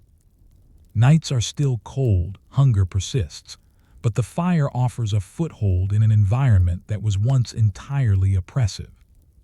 Even as survival becomes slightly easier, questions emerge. How can fire be transported reliably over long distances in the forest? How can it be maintained without natural lightning strikes? How will these small, fragile flames evolve into a consistent and permanent presence in human life? The answers are not yet known, but the potential is undeniable. Fire is no longer a momentary blessing. It is the first step toward mastering both night and wilderness, and with it comes the promise of human ingenuity and resilience. As you spend more time in the forest, fire gradually becomes central to survival, rather than a rare and fleeting phenomenon. The first challenge is maintenance. Embers must be protected carefully, often covered with damp leaves or carried in hollowed sticks to prevent extinguishment during travel. Groups begin to plan routes not only for food and water but for fuel collection. Dry branches, resinous wood, and fallen logs are sought strategically, stored near shelter, and allocated carefully. Fire requires foresight. It cannot be treated as a casual resource. Once the fire is established, the forest itself becomes a cooperative partner. Smoke drives away insects, deters predators, and even masks human scent, giving hunters an advantage. Flames illuminate the surrounding terrain, allowing you to track game or observe distant threats. By controlling fire, humans transform the environment from a passive, sometimes hostile landscape into a space where survival is more predictable. The forest still holds danger, but fire introduces a margin of safety that allows humans to plan rather than merely react. Food acquisition evolves in tandem with fire use. Raw meat, difficult and dangerous to consume, becomes edible and more nourishing when roasted. Small prey can be cooked immediately, roots softened, and grains, if available, can be roasted to increase digestibility. Even the marrow of bones, once largely inaccessible, becomes a vital source of calories. Fire allows humans to extract more energy from their surroundings, giving them the endurance to explore, hunt, and create. Hunger remains, but fire turns scarcity into manageability rather than crisis. Clothing and shelter are also enhanced. Smoke and heat aid in drying hides, which can then be stitched into rudimentary garments or bedding. Fire allows for the softening of materials, making them more effective against the cold, rain, and insects. Simple structures, lean-tos, hollows, or rock overhangs become more habitable with a controlled flame inside. The forest, once threatening and unpredictable, begins to feel like a manageable environment when fire is integrated into daily life. Social structures deepen around fire. Those who master its use, protecting embers, managing smoke, coaxing sparks into flame, gain status and influence. Knowledge becomes an essential currency. Younger members observe carefully, learning how to sustain a fire, where to place it for maximum benefit, and how to extend its life during travel. Cooperation is reinforced by necessity. A single ember requires collective effort to maintain, and mistakes can have serious consequences. Fire thus strengthens social cohesion, trust, and shared responsibility. Hunting strategies become more sophisticated with fire. By understanding animal behavior, humans begin to use flames to manipulate prey movement, driving herds toward traps or clearing brush for ambushes. Even predators respond to fire, often avoiding territories illuminated by flame. Fire, in this sense, is a tool of both defense and offense, transforming humans from passive participants in the forest to strategic agents capable of influencing their environment. Cognition and culture also expand. Extended nights by the hearth encourage planning, teaching, and storytelling. You exchange knowledge of terrain, prey patterns, seasonal changes, and survival tactics. The firelight allows observation, discussion, and reflection. Shadow patterns on leaves and trunks may inspire imagination, early symbolic thinking, or ritual behavior. Fire in the forest is not merely functional, it begins to shape thought, perception, and culture. Yet fire remains delicate. A gust of wind can extinguish embers. Rain can render stored wood useless. The forest can be unpredictable and mistakes are costly. Humans quickly learn patience, vigilance, and adaptability. Fire demands respect, and mastery is incremental. Each success builds knowledge, and each failure teaches lessons critical to survival. You begin to realize that fire is both a partner and a test, measuring human ingenuity against the whims of nature. With fire integrated into forest life, humans slowly extend their influence over time and space. Night is no longer entirely dark. Cold is less absolute. Survival becomes less a matter of reaction and more a matter of planning, skill, and cooperation. Humans learn to anticipate threats, preserve resources, and optimize energy use. The forest is still dangerous, but fire transforms fear into strategy, vulnerability into opportunity. Even with these advances, questions remain. How can fire be made truly portable, reliable, and permanent? How will humans ensure that it travels with them across the forest, into valleys, mountains, and plains? While fire has changed life in local patches of the wilderness, full mastery and constant availability remain out of reach. The challenges of long-term control, storage, and transport hint at the next phase of human ingenuity, invention and experimentation that will make fire a permanent companion. Sitting by the flames at night, you notice the subtle transformation taking place. The forest is no longer an indifferent, hostile world. Every ember preserved is a lesson, every spark a promise of control. You understand that fire is more than warmth or illumination. It is the first tool to extend human capability beyond the limits of biology and environment. And as the embers glow softly, you wonder, how will humans carry this fragile flame into every corner of their world? How will fire evolve from intermittent sparks into a constant, reliable presence that shapes civilization itself? Over generations, fire becomes an almost constant companion in the Paleolithic forest. Embers are carefully preserved, knowledge of flammable materials accumulates, and skills for tending flames become second nature.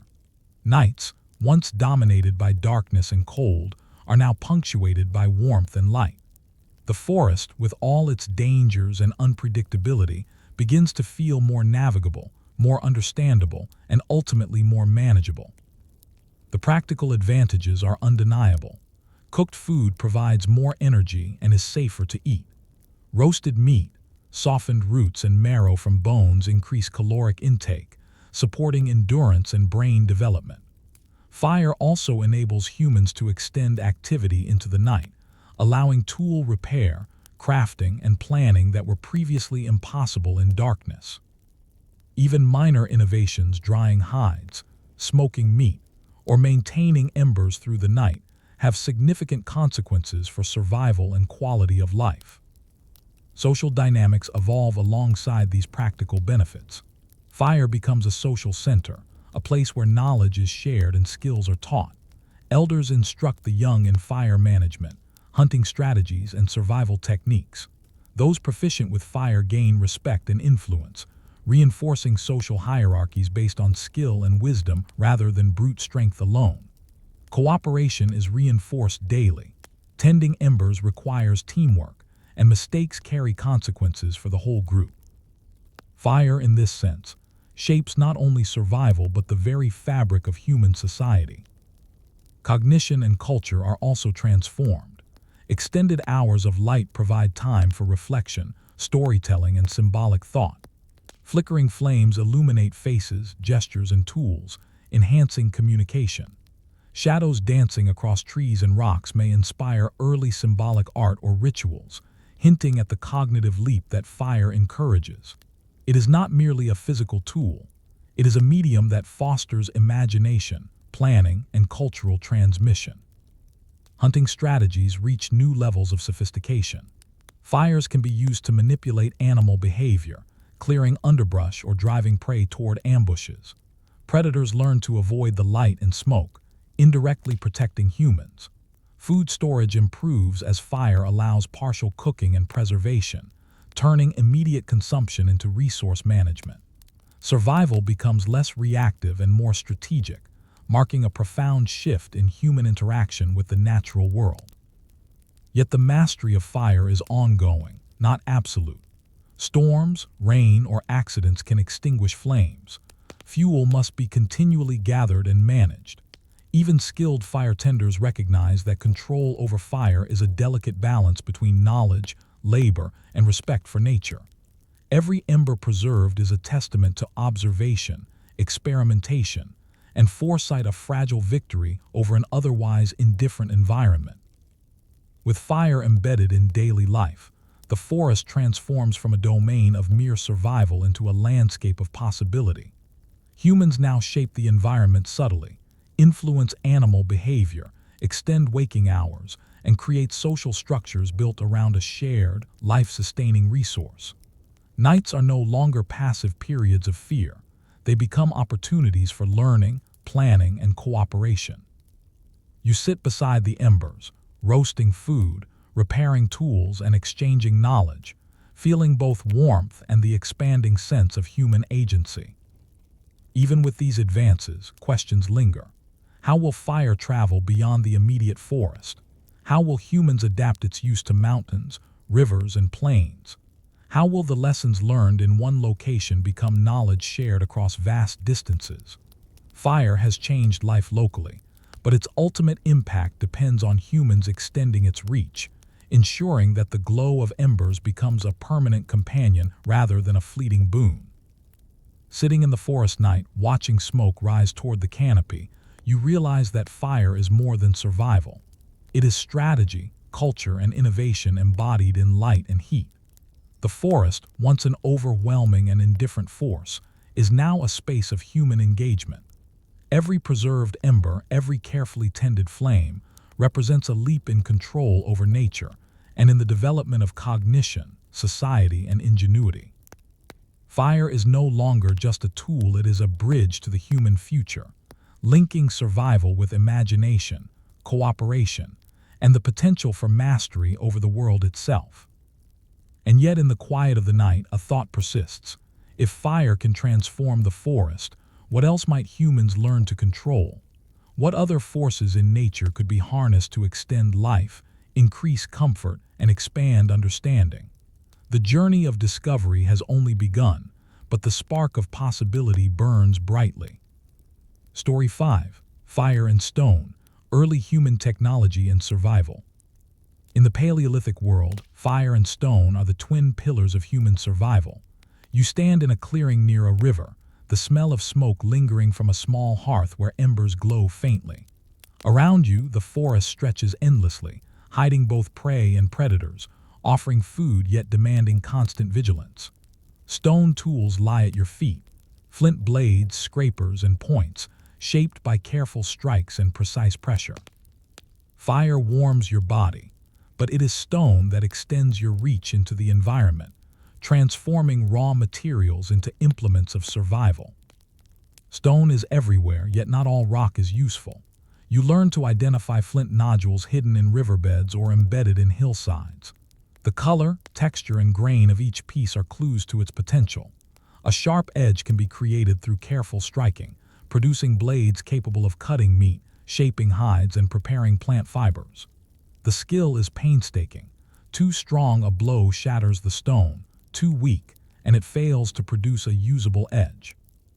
Each successful tool is a small victory, a tangible enhancement of your physical capabilities.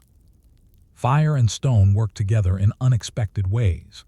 You roast meat to improve digestibility, then use a flint scraper to remove charred remnants from bones or clean hides. Heated stones help soften tough materials, making them easier to manipulate into clothing, bedding, or shelter. Stone tools can even be used to prepare wood for fire, splitting logs, shaving kindling, or shaping sticks to transport embers safely. Each resource complements the other, creating a feedback loop where mastery of one increases the effectiveness of the other. Daily life is dominated by labor and observation. Fire must be maintained, and stone tools require constant attention. Blades dull quickly, scrapers must be resharpened, and new points created for hunting. Mistakes are costly.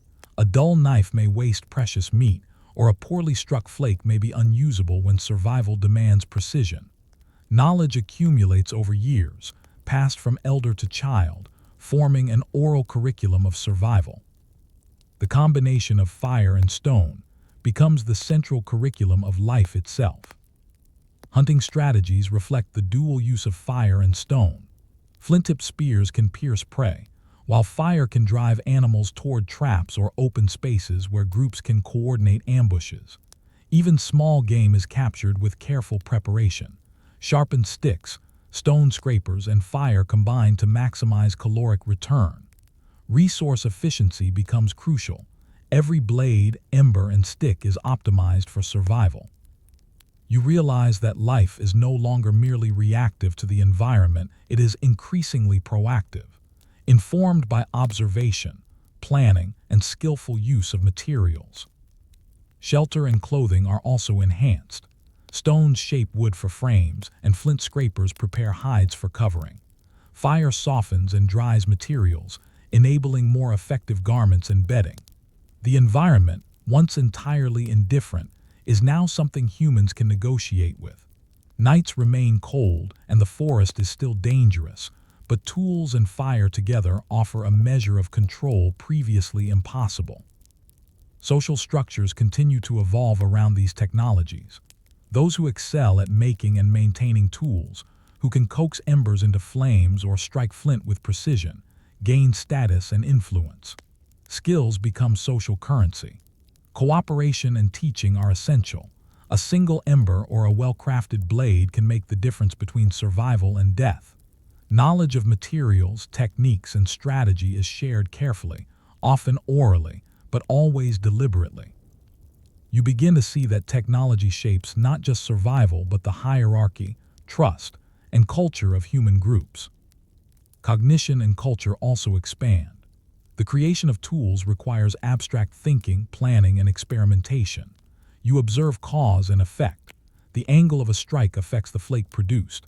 The density of wood affects combustion. The placement of embers affects heat distribution. Fire and stone together foster reflection, problem-solving, and innovation. Even minor improvements, a slightly sharper edge, a longer-lasting ember have tangible impacts on survival and quality of life. Yet challenges remain. Embers can die unexpectedly. Stones fracture unpredictably. Fire can ignite nearby brush. Life remains precarious, demanding constant vigilance, patience, and skill. Mastery of these tools is incremental. Each day provides lessons in observation, adaptation, and problem-solving. Even small failures are absorbed as learning, shaping the collective knowledge of the group. The interplay of fire and stone begins to define the Paleolithic human experience. Life is no longer mere endurance of cold, hunger, and predation. Humans can modify their surroundings, plan for the future, and create resources that extend survival and comfort. You sit near the embers, sharpening a flint blade, feeling warmth seep into your body while observing the forest and considering your next hunt. Each spark, each flake of stone, is both practical and symbolic, a testament to human ingenuity and the slow, deliberate mastery of the natural world. Even with these advances, questions linger. How can humans refine these technologies further? How will they combine fire, stone, and other materials to expand survival into harsher climates and more dangerous terrain? Fire and stone have transformed life in the forest clearing, but the potential for innovation is far from exhausted. The journey of human mastery has only just begun, and every spark and strike carries the promise of what is yet to come. Over time, the relationship between fire and stone becomes increasingly sophisticated. The early sparks that once provided warmth now guide the shaping of stone into precise, durable tools. Flint, obsidian, and other rocks are carefully selected for hardness, grain, and fracture patterns. You spend hours striking one against another, producing sharp edges that can cut, scrape, and pierce with astonishing efficiency. Each successful flake, each sharpened blade, is the culmination of careful observation, repeated practice, and subtle understanding of materials. Fire enhances every aspect of tool use. Heated stones allow you to harden wooden spears, bend wood into shapes for traps, and even sterilize or clean tools used for food preparation. Hides and plant fibers are softened, shaped, and joined to create clothing, bedding, and shelter. Food processing improves dramatically. Roasting tubers, drying meat, and extracting marrow from bones increase caloric intake while reducing the risk of illness. You realize that fire and stone together amplify human capabilities in ways that neither alone could achieve. Hunting strategies evolve in response to these new capabilities. You can coordinate complex ambushes, using fire to manipulate animal movement while relying on flint-tipped spears or arrows to kill prey efficiently. Small animals are caught and processed immediately, while larger game is butchered over the fire, allowing preservation and gradual consumption. Each kill is optimized, ensuring that no resource, meat, fat, bones, or hides is wasted. Fire and stone turn hunting from a desperate struggle into a deliberate strategy, guided by foresight, skill, and cooperation. The integration of fire and stone also transforms social life. knowledge of which rocks produce the best flakes, which embers will last overnight, and how to combine these resources becomes highly valued. Those adept at both skills gain authority and influence, guiding group decisions and teaching younger members. Fire and tools reinforce social cohesion. Cooperation is essential, mistakes are costly, and survival depends on shared skill and vigilance. Human culture increasingly centers on knowledge, experience, and the careful transmission of skills. Daily life benefits in more subtle ways, too. Heated stones can warm sleeping areas, making cold nights tolerable. Embers are used to smoke food or hides, extending their usefulness. Tools allow precise preparation of clothing and shelter. Even fire's light expands perception, allowing observation of the forest at night and enabling planning for the next day. You notice that time itself is being extended. Hours that were once lost to darkness are now productive, and survival becomes more deliberate and less reactive. Cognition advances alongside these physical innovations. Crafting tools and managing fire require planning, problem-solving, and experimentation. You learn to predict outcomes, test hypotheses, and refine techniques through trial and error. For example, adjusting the angle of a flint strike can produce a sharper blade, while positioning embers strategically can maximize warmth and reduce smoke inhalation. Fire and stone together teach observation, patience, and cause and effect reasoning, the early scaffolding of human intelligence. Yet challenges persist. Fire can die unexpectedly, and stone can fracture unpredictably. Wood for fuel must be gathered and managed. Each day demands vigilance, resource allocation, and precise execution. A single lapse can jeopardize food, warmth, or safety. These constraints force humans to refine not only tools but also planning, coordination, and judgment. Mastery is gradual, built from countless small successes and failures accumulated over years. The combination of fire and stone begins to influence broader survival strategies. Humans learn to modify the landscape subtly, creating fire breaks, clearing brush, or preparing hunting paths. Tools allow construction of shelters in more permanent forms, while fire extends working hours and protects against predators. The wilderness is no longer entirely dominant. Humans begin to shape it, testing the limits of their ingenuity against natural obstacles. Even with these advances, questions remain. How can fire be transported safely over long distances? How can tools be optimized for multiple uses? How will humans continue to refine and combine these resources to survive harsher climates and more dangerous terrain? The answers are emerging slowly, in sparks and flint shards, but they point toward a future where fire and technology will define human survival, cognition, and culture. Sitting near the glowing embers, sharpening a flint blade, you feel the profound transformation taking place. Fire and stone together do more than sustain life. They extend your capabilities, shape your thoughts, and foster cooperation and culture. Each spark and every edge is a small triumph over an indifferent environment, a step toward mastery of both survival and ingenuity. And yet, the horizon of possibility remains vast. How far will humans take these tools? How will the mastery of fire and stone reshape life across forests, plains, and mountains in the millennia to come? Over generations, fire and stone evolved from fragile, separate tools into a synergistic system that defines human survival. By now, embers are carefully preserved, flint blades are meticulously crafted, and knowledge of both is passed deliberately from elder to younger members. The forest and plains no longer dominate humans entirely. Instead, humans subtly manipulate the environment to their advantage, using fire and stone as extensions of their senses, skill, and cognition.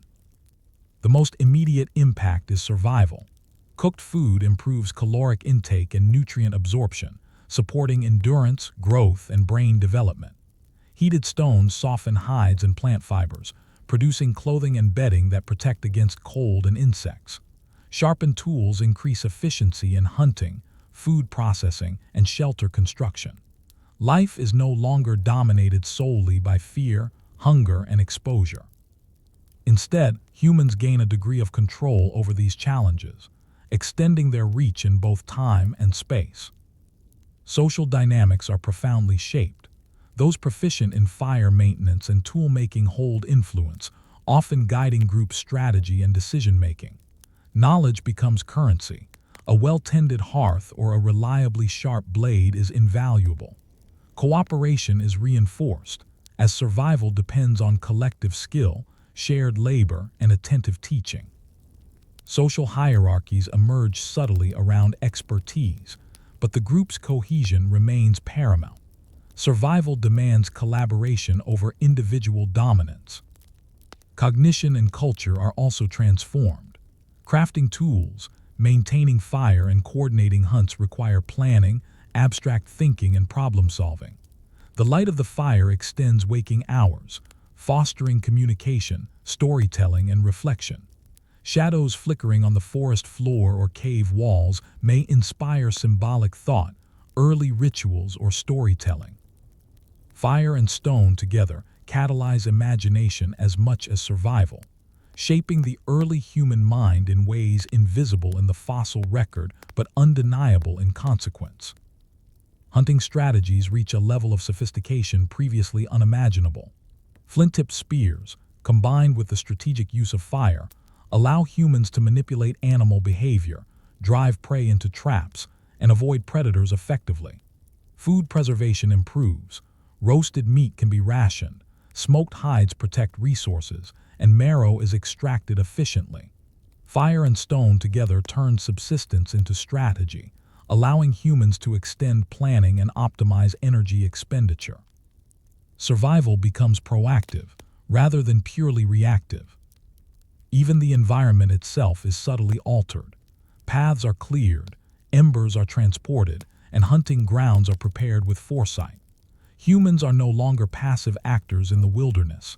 They are agents, capable of anticipating challenges, controlling elements, and reshaping their surroundings to favor survival. Fire and stone mark the first true extension of human agency over nature. Yet mastery is ongoing. Fire can fail, embers die, wood becomes scarce, and stones fracture unexpectedly.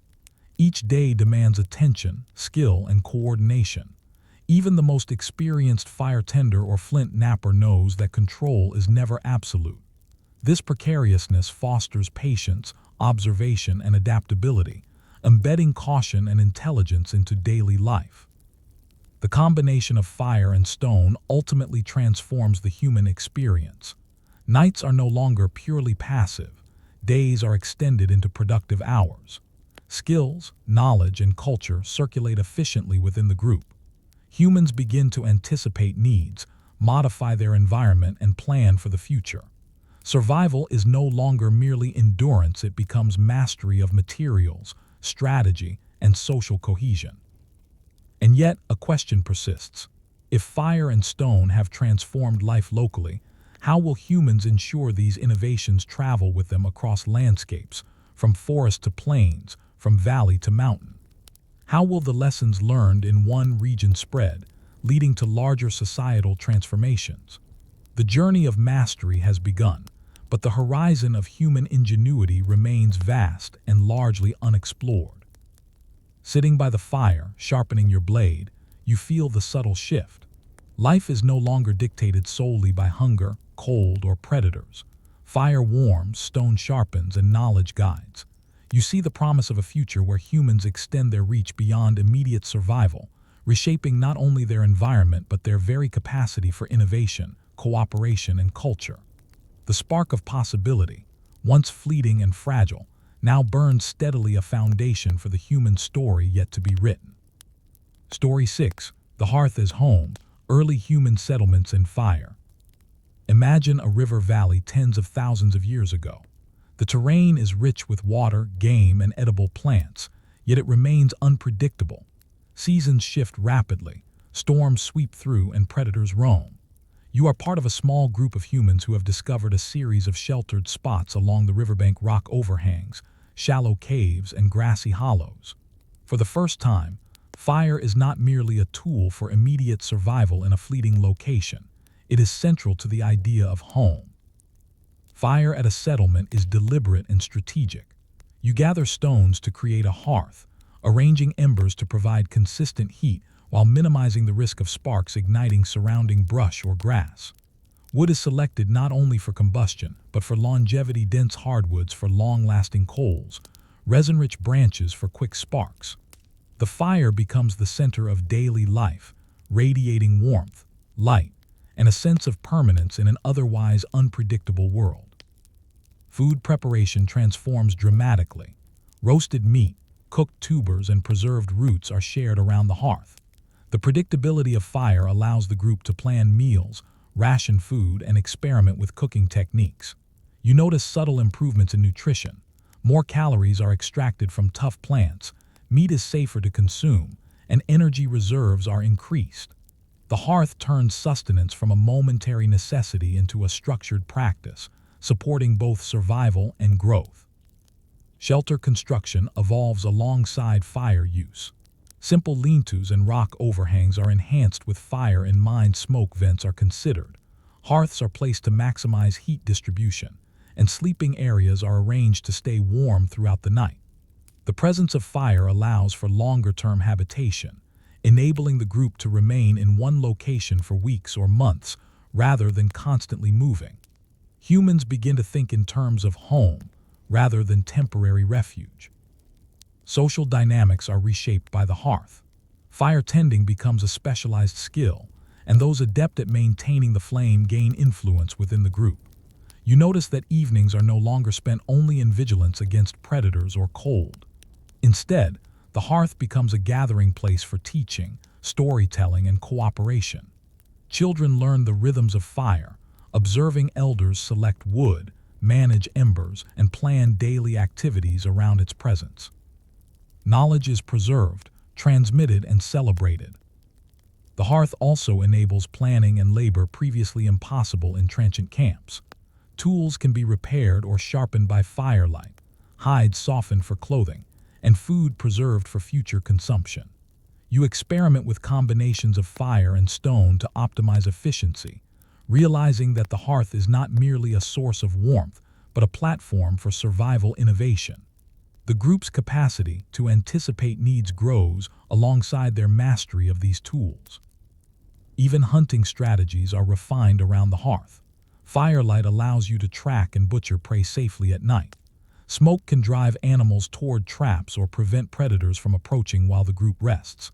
The predictability of fire extends control over both immediate and near-future survival scenarios, creating a margin of safety previously unimaginable. Nights, once dominated by fear, become periods of strategy, preparation, and subtle learning. Cognition and culture expand in parallel.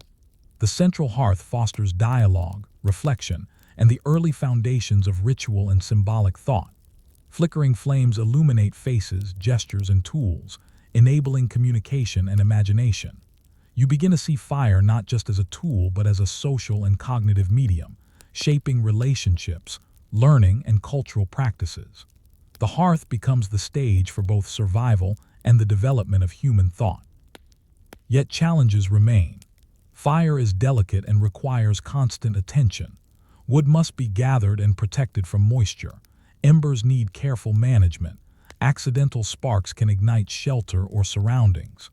Even in settlements, humans are reminded that mastery is never complete, and survival still depends on vigilance, skill, and cooperation. The hearth changes the human perception of place. Home is no longer defined solely by shelter or safety.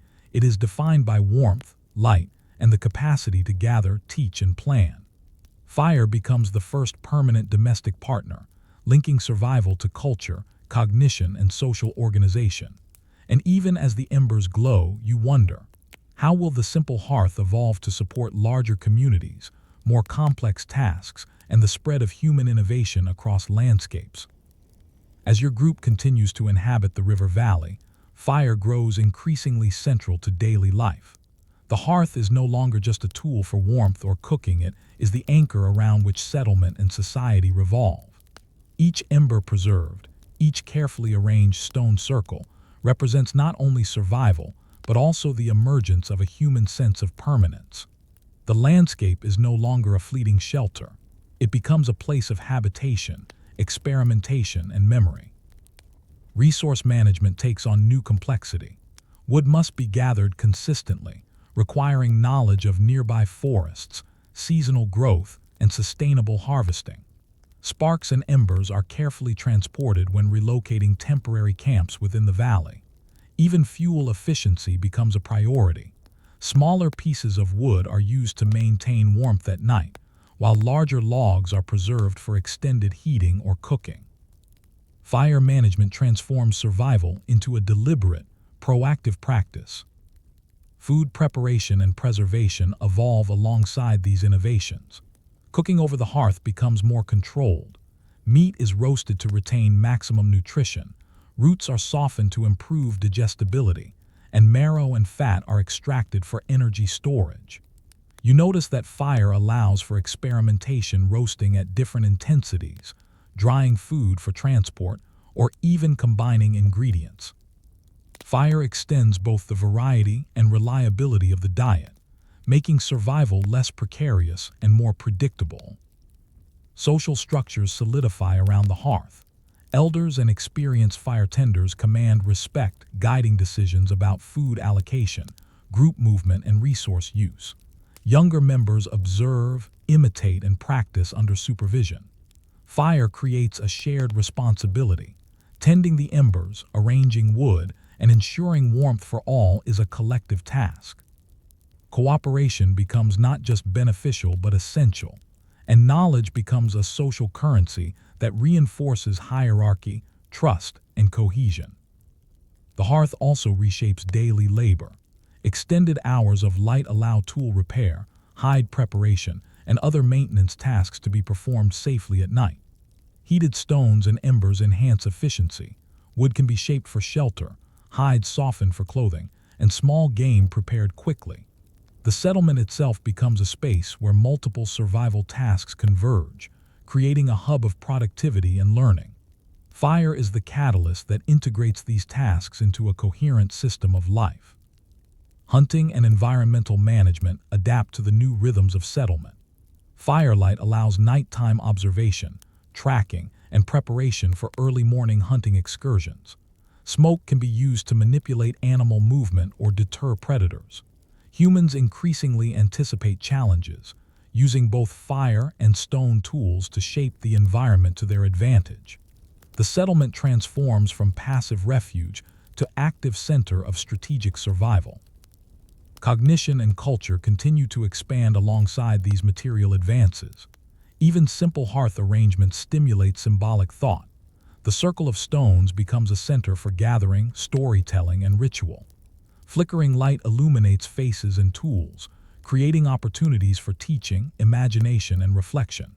Patterns emerge, both in shadow and practice, fostering abstract thinking, planning, and cultural memory. Fire in the settlement is no longer a mere tool. It is a medium for shaping the human mind. Yet fire is not without challenge. Unexpected gusts of wind, damp wood, or careless sparks can destroy months of careful preparation. Each ember requires constant vigilance, and the consequences of failure are immediate and tangible. Settlements remain precarious, and the lessons of careful observation, patience, and attention are reinforced daily.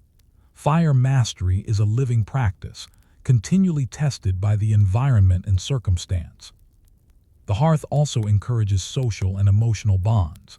Sitting around the fire, you share food, stories, and knowledge. Even in silence, the presence of warmth and light provides comfort, security, and cohesion. Humans begin to experience settlement not just as survival but as belonging, a shared space where relationships, cooperation, and planning intersect. The hearth becomes the nucleus of both life and culture. Still, questions persist. If the hearth can sustain small settlements, how will humans extend these practices across broader landscapes? How can fire support larger groups, more complex tasks, and more permanent dwellings? How will the lessons learned around the hearth shape the expansion of humans into forests, plains, and mountains far beyond the river valley? The answers remain uncertain, but the significance of fire as a central, organizing force in early human life is undeniable. Sitting beside the glowing embers, you reflect on the transformation. Nights once dominated by cold and fear are now moments of warmth, learning, and connection. Fire is no longer an occasional tool, it is the heart of home, the anchor of settlement, and the foundation of culture. And yet, the future of human habitation, innovation, and expansion still depends on how far this fragile, flickering flame can reach. Over decades and generations, the hearth evolves from a simple flame into the defining feature of human settlements.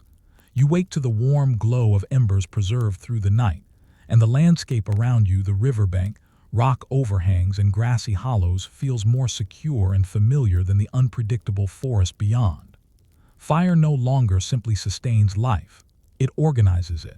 It shapes space, activity, and thought. The practical effects are transformative. Food preparation is precise and reliable. Roasted meat and roots provide consistent nutrition, marrow is extracted efficiently, and dried or smoked food allows for storage and rationing. Heated stones soften hides for clothing and bedding, protecting against cold and insects. Extended activity hours allow tasks once impossible in darkness, like repairing tools or constructing shelters, to be performed safely and effectively. Fire turns survival from reaction to strategy, enabling the group to plan, experiment, and improve living conditions continuously.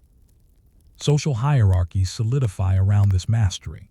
Skilled fire tenders, experienced hunters, and expert tool makers gain respect and authority. Knowledge becomes a social currency, shared with care and attention. Cooperation and trust are essential. A single neglected ember can threaten the entire group. The hearth enforces both responsibility and cohesion, embedding collaboration into the daily rhythms of settlement life. Human relationships are subtly reshaped, centered on the collective maintenance of fire and resources. Cognitive and cultural developments flourish alongside these material benefits. The hearth becomes a space of teaching, storytelling, and ritual. Flickering flames illuminate tools, faces, and gestures, facilitating instruction and imaginative thought. Symbolic patterns, observed in shadows and repeated practices, form the earliest seeds of abstract reasoning and cultural memory.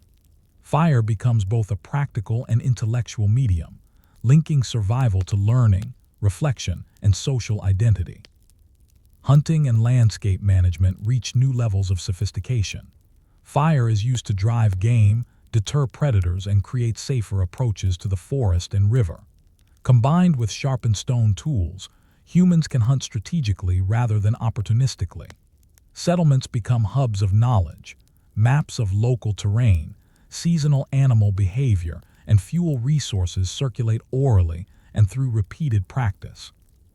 Fire transforms humans into active managers of their environment, rather than passive participants. Even daily labor is revolutionized. Heated stones and embers assist in crafting, shelter construction, and food preparation. Nights, once dominated by darkness and vulnerability, now allow repair, experimentation, and cultural exchange. Fire extends time itself, creating hours of productivity, reflection, and socialization that would otherwise be impossible. Life becomes structured, deliberate, and increasingly predictable. Yet challenges remain. Fire can still fail, embers die, fuel runs low, and accidents can be catastrophic. Each generation must maintain vigilance, adapt to new conditions, and pass skills along carefully. Mastery is never absolute. Fire remains a partner, requiring attention, respect, and cooperation. It is this delicate balance that shapes early human culture. Survival is inseparable from skill, collaboration, and foresight. The hearth also becomes the emotional and social center of settlement life. Around the fire, relationships are strengthened, knowledge is exchanged, and collective memory is cultivated. Home is defined not just by shelter or protection, but by warmth, light, and shared experience. Fire provides security and comfort, reinforcing a sense of belonging and identity. Humans begin to experience their environment not only as a place of survival, but as a shared space where cooperation, culture, and memory converge. Even as settlements expand, questions persist. How can fire support larger communities, more permanent dwellings, and long-distance travel? How will knowledge of hearth management and tool use spread across vast landscapes? How will humans leverage fire to shape societies, agriculture, and eventually civilization? The potential is vast, but the answers lie in future innovation and experimentation. Sitting beside the glowing hearth, you feel its full significance. Fire is more than warmth or light, it is the anchor of home, the nucleus of social structure, and a catalyst for culture and cognition. The forest and riverbank have become a managed, habitable world. The flames illuminate not just the present but the future, hinting at human potential to shape life, environment, and society. Every ember preserved is a small triumph, every spark a lesson, every hearth a foundation for the human story yet to unfold. And yet, the horizon remains open. How will humans take this central, fragile flame and transform it into a force capable of sustaining ever larger groups, complex tasks, and civilizations? The journey from hearth to human ingenuity is only just beginning, but its promise burns steadily in every flickering flame. Story 7. Fire Across Continents. How Early Humans Spread and Survived in New Worlds. Imagine leaving the familiar river valleys, forests, and plains where fire has become a dependable companion. You and your group move into unknown lands, vast steppes, dense forests, cold highlands, and windswept coasts. Each step takes you farther from the hearths you know, farther from the resources you understand. Yet with fire carefully preserved and transported, survival becomes conceivable even in these new and unpredictable environments. Carrying fire is a delicate skill. Embers are transported in hollowed logs, stone containers, or carefully insulated pits. The act requires constant vigilance. Too little protection and the spark dies. Too careless a movement and it spreads, endangering life and resources. Maintaining fire during migration demands foresight, planning, and cooperation. The flame becomes both a literal and symbolic companion, a tether to home and continuity even as the group moves through unfamiliar landscapes. Fire transforms how humans interact with new environments. In colder climates, it provides essential warmth, allowing humans to survive nights that would otherwise be lethal. In forests and dense brush, fire offers light for navigation, signaling, and vigilance. Along coasts and rivers, it allows preparation of new foods, fish, shellfish, and aquatic plants, enhancing dietary flexibility. Each environment presents unique challenges, but fire gives humans the capacity to adapt, experiment, and expand their range. Food strategies evolve in tandem with fire use. Roasting meat, smoking fish, and cooking tubers allow greater caloric intake and reduce spoilage during long journeys. Bones and hides are processed immediately with heated stones, providing tools, clothing, and shelter materials on the move. Fire extends the usability of resources, turning scarcity into opportunity and enabling survival across diverse terrains. You notice that fire is more than warmth. It is the key to sustained mobility and resilience in a world of uncertainty. Social structures are reinforced by the challenges of migration. Experienced fire tenders and toolmakers guide the group, sharing knowledge of embers, wood selection, and landscape hazards. Cooperation becomes essential. One lapse in fire management or resource allocation can jeopardize the entire group. The flame becomes a measure of skill, foresight, and social trust. Knowledge is preserved, observed, and taught, creating a portable culture carried in both skill and embers. Cognition and innovation expand alongside the demands of migration. You begin to notice patterns, which wood burns longest in damp conditions, which stones produce reliable sparks, and how fire can influence animal movement during hunts. Experimentation is constant. Embers are transported, tools are adapted for local materials, and shelters are constructed to optimize heat retention. Fire becomes not only survival but a driver of ingenuity, shaping perception, reasoning, and problem-solving in unfamiliar landscapes. Hunting strategies adapt as humans move into new territories.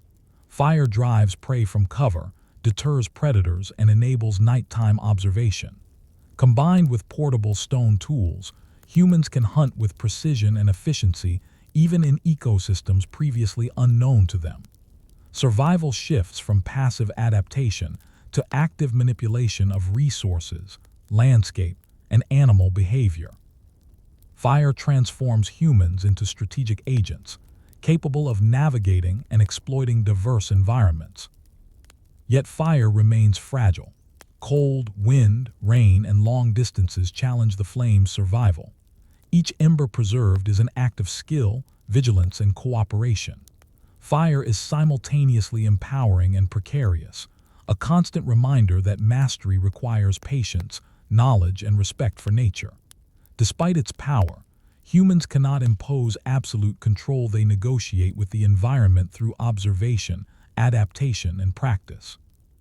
As fire accompanies humans across continents, it shapes more than survival. It becomes central to identity, memory, and culture. Groups carry not just embers but accumulated knowledge, techniques for fire management, hunting, shelter building, and resource preservation. Fire becomes a portable foundation of human ingenuity, allowing groups to extend their reach, innovate, and thrive in places that would otherwise be inhospitable. Yet questions persist. How will humans maintain fire over hundreds or thousands of kilometers? How will knowledge of its use be preserved across generations and new landscapes? How will this portable flame influence the spread of culture, technology, and social organization on a continental scale? The answers are unfolding slowly, carried in every ember, every skillful strike of stone, and every night spent tending the hearth on the move. Sitting beside a carefully preserved ember at the edge of a new forest, you reflect on the journey. Fire has become more than warmth or food preparation. It is survival, identity, and mobility embodied. With each spark, humans can reach farther, adapt faster, and thrive where life once seemed impossible. The flame is fragile, but it is the seed of human expansion, guiding the species across continents and into the unknown. As humans push further into new lands, cold steppes, dense forests, and high mountains, fire becomes not just a survival tool, but a guide for innovation and adaptation. Each ember carried is a lifeline, a spark connecting past knowledge with future survival. In unfamiliar environments, fire allows humans to experiment with new resources, anticipate hazards, and establish temporary but functional settlements along migration routes. The management of fuel and embers becomes increasingly sophisticated. You learn to recognize which types of wood burn longest in damp or windy conditions, how to protect embers during travel, and which natural shelters, caves, rock overhangs, or dense brush offer both safety and airflow for the fire.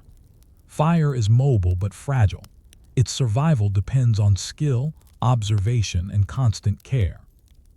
Each preserved ember represents not only warmth but continuity and the potential for innovation in unknown lands. Food strategies evolve rapidly as humans encounter new flora and fauna. Roasting tubers or meat over embers enhances nutrition and digestibility, while smoking fish or drying game allows preservation over long distances. Heated stones can soften new types of plant fibers for clothing or bedding. The combination of fire and stone tools makes previously inaccessible resources usable. Survival becomes less a matter of endurance and more a matter of planning and ingenuity, guided by the strategic application of flame. Social structures adapt to migration challenges. Skilled fire tenders and tool makers are essential, and their knowledge commands respect and influence. Groups organize around the shared responsibility of maintaining embers, collecting fuel, and preparing food. The social currency of knowledge, knowing how to start, sustain, and use fire effectively, becomes crucial for group cohesion. Collaboration is reinforced by necessity. Mistakes in fire management can jeopardize the survival of the entire group, embedding cooperation into the fabric of society. Fire also reshapes cognition and culture in subtle but profound ways. Nights by the embers provide time for teaching, reflection, and experimentation. Patterns emerge in animal behavior, seasonal cycles, and resource availability. Observations lead to innovations. Methods for transporting embers over longer distances, techniques to improve the efficiency of hunting or cooking, and adaptations in shelter construction for different climates. Fire becomes a medium for knowledge transfer and problem solving, accelerating cultural and technological development as humans expand their range. Hunting strategies benefit enormously. Fire can drive prey into open areas or ambushes, deter predators, and extend observation into night hours. Stone-tipped weapons combined with firelight increase success rates and safety. Humans can manipulate their environment proactively, shaping both the landscape and animal behavior to maximize survival.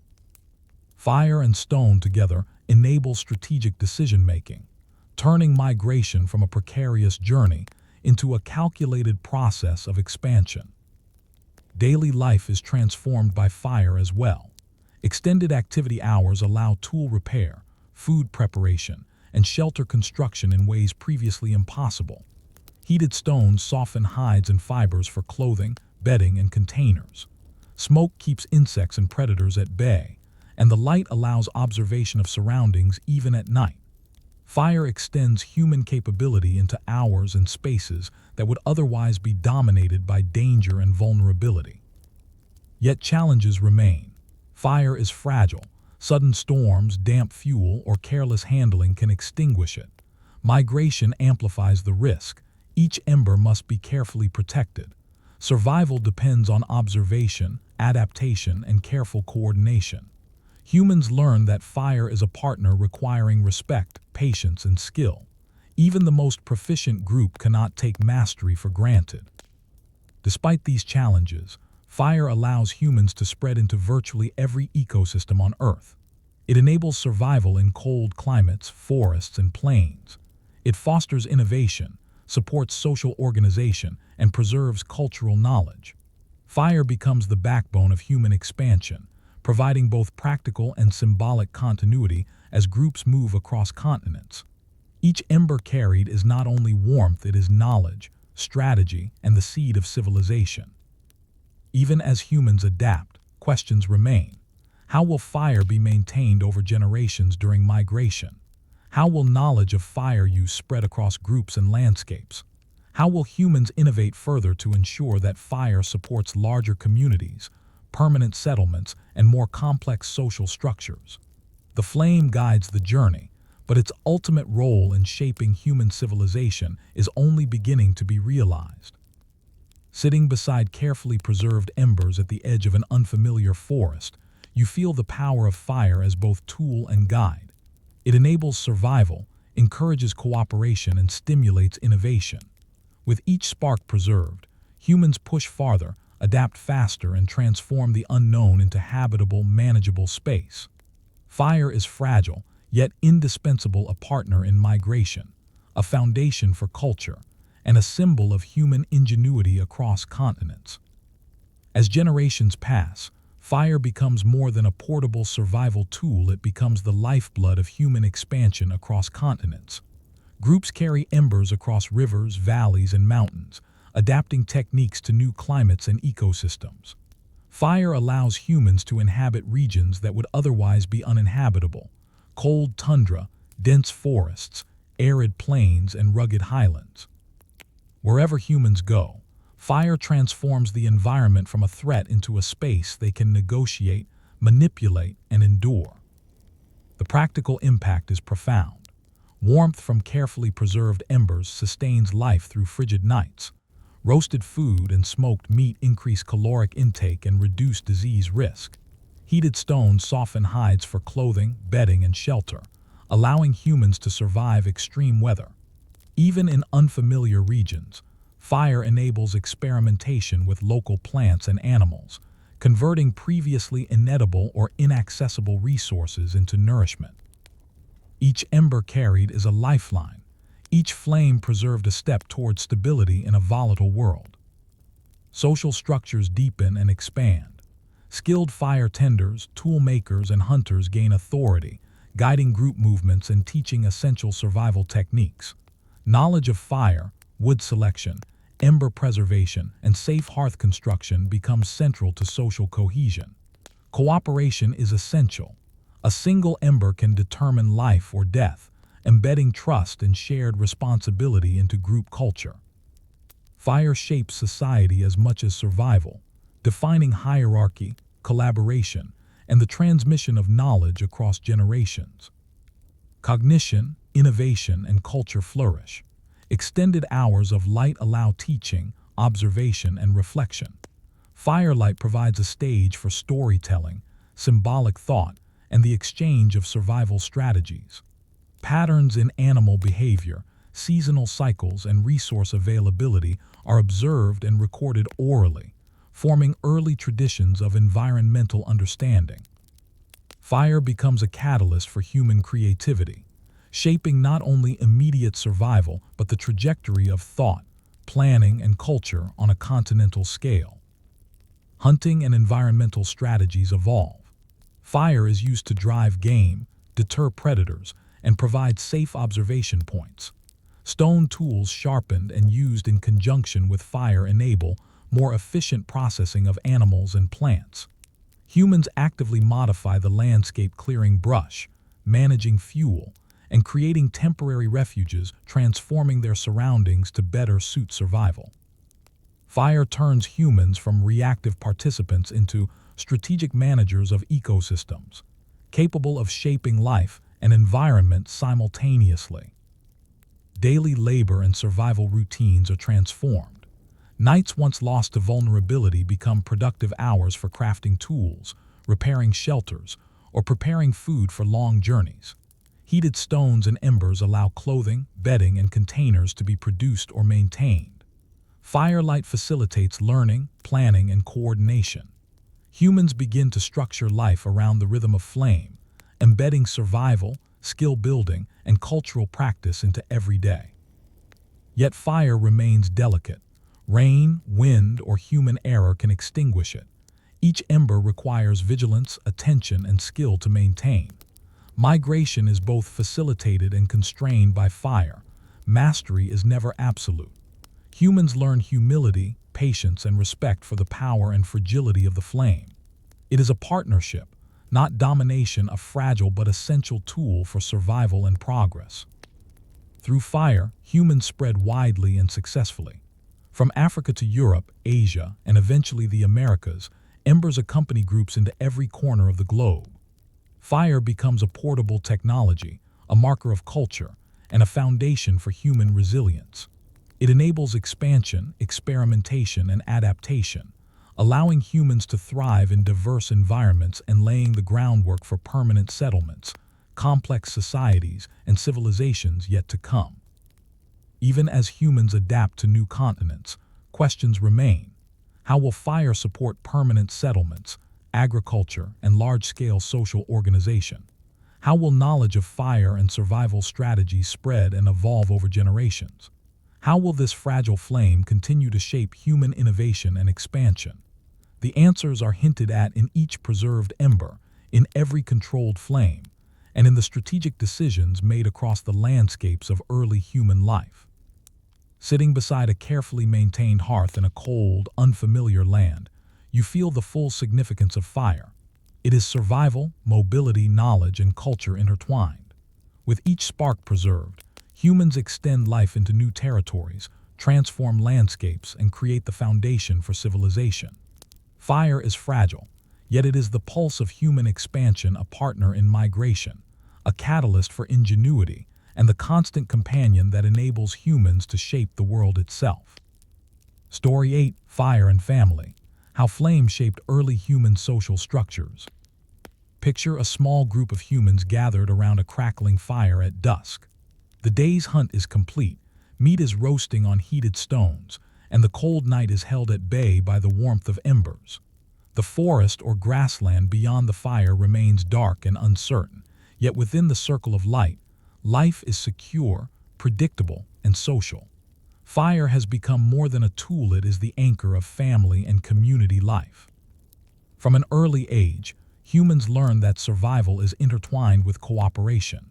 Children watch elders maintain embers, prepare food, and manage shelter. They imitate, practice, and gradually acquire skills essential for life. Fire demands attention and teamwork. Fuel must be gathered, embers preserved, and meals cooked. Mistakes have immediate consequences, reinforcing the need for shared responsibility. In this way, fire directly shapes early human social structures, embedding collaboration into daily routines. The hearth provides more than warmth. It becomes a place for communication. Around the fire, humans exchange information about hunting strategies, resource locations, and seasonal changes. Stories are told, memories shared, and lessons passed down orally. Firelight illuminates faces, gestures, and tools, enhancing understanding and reinforcing social bonds. The simple act of gathering around the hearth fosters trust, coordination, and social cohesion. You realize that the flame is as much a social technology as it is a survival tool. Family structures also adapt around fire. Small groups organize labor to maximize efficiency. Adults hunt and gather, children assist with fuel collection or food preparation, and elders teach and supervise. Fire provides a central point for these activities, coordinating roles and responsibilities. The circle of embers defines both physical space and social organization, giving structure to daily life and clarifying each person's contribution to the group's survival. Fire also mediates conflict and cooperation. Disputes over resources, shelter, or hunting strategies are often resolved within the shared space of the hearth. The necessity of maintaining warmth, food, and embers creates a system of mutual dependence. Individual survival is inseparable from group cooperation.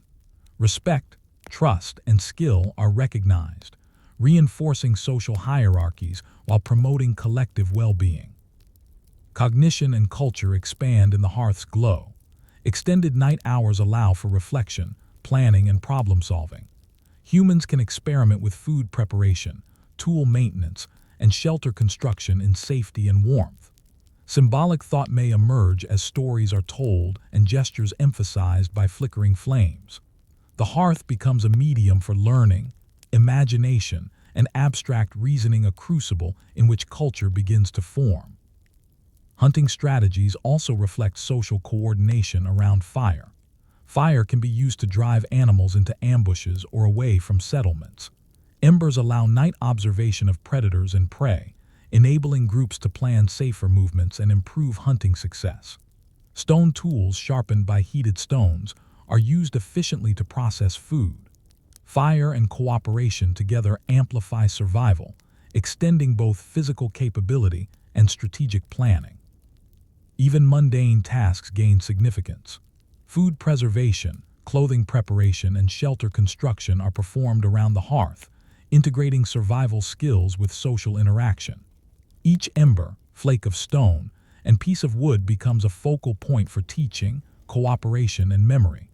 The circle of fire is simultaneously a classroom, a workspace, and a gathering place, a microcosm of human society. Yet challenges remain.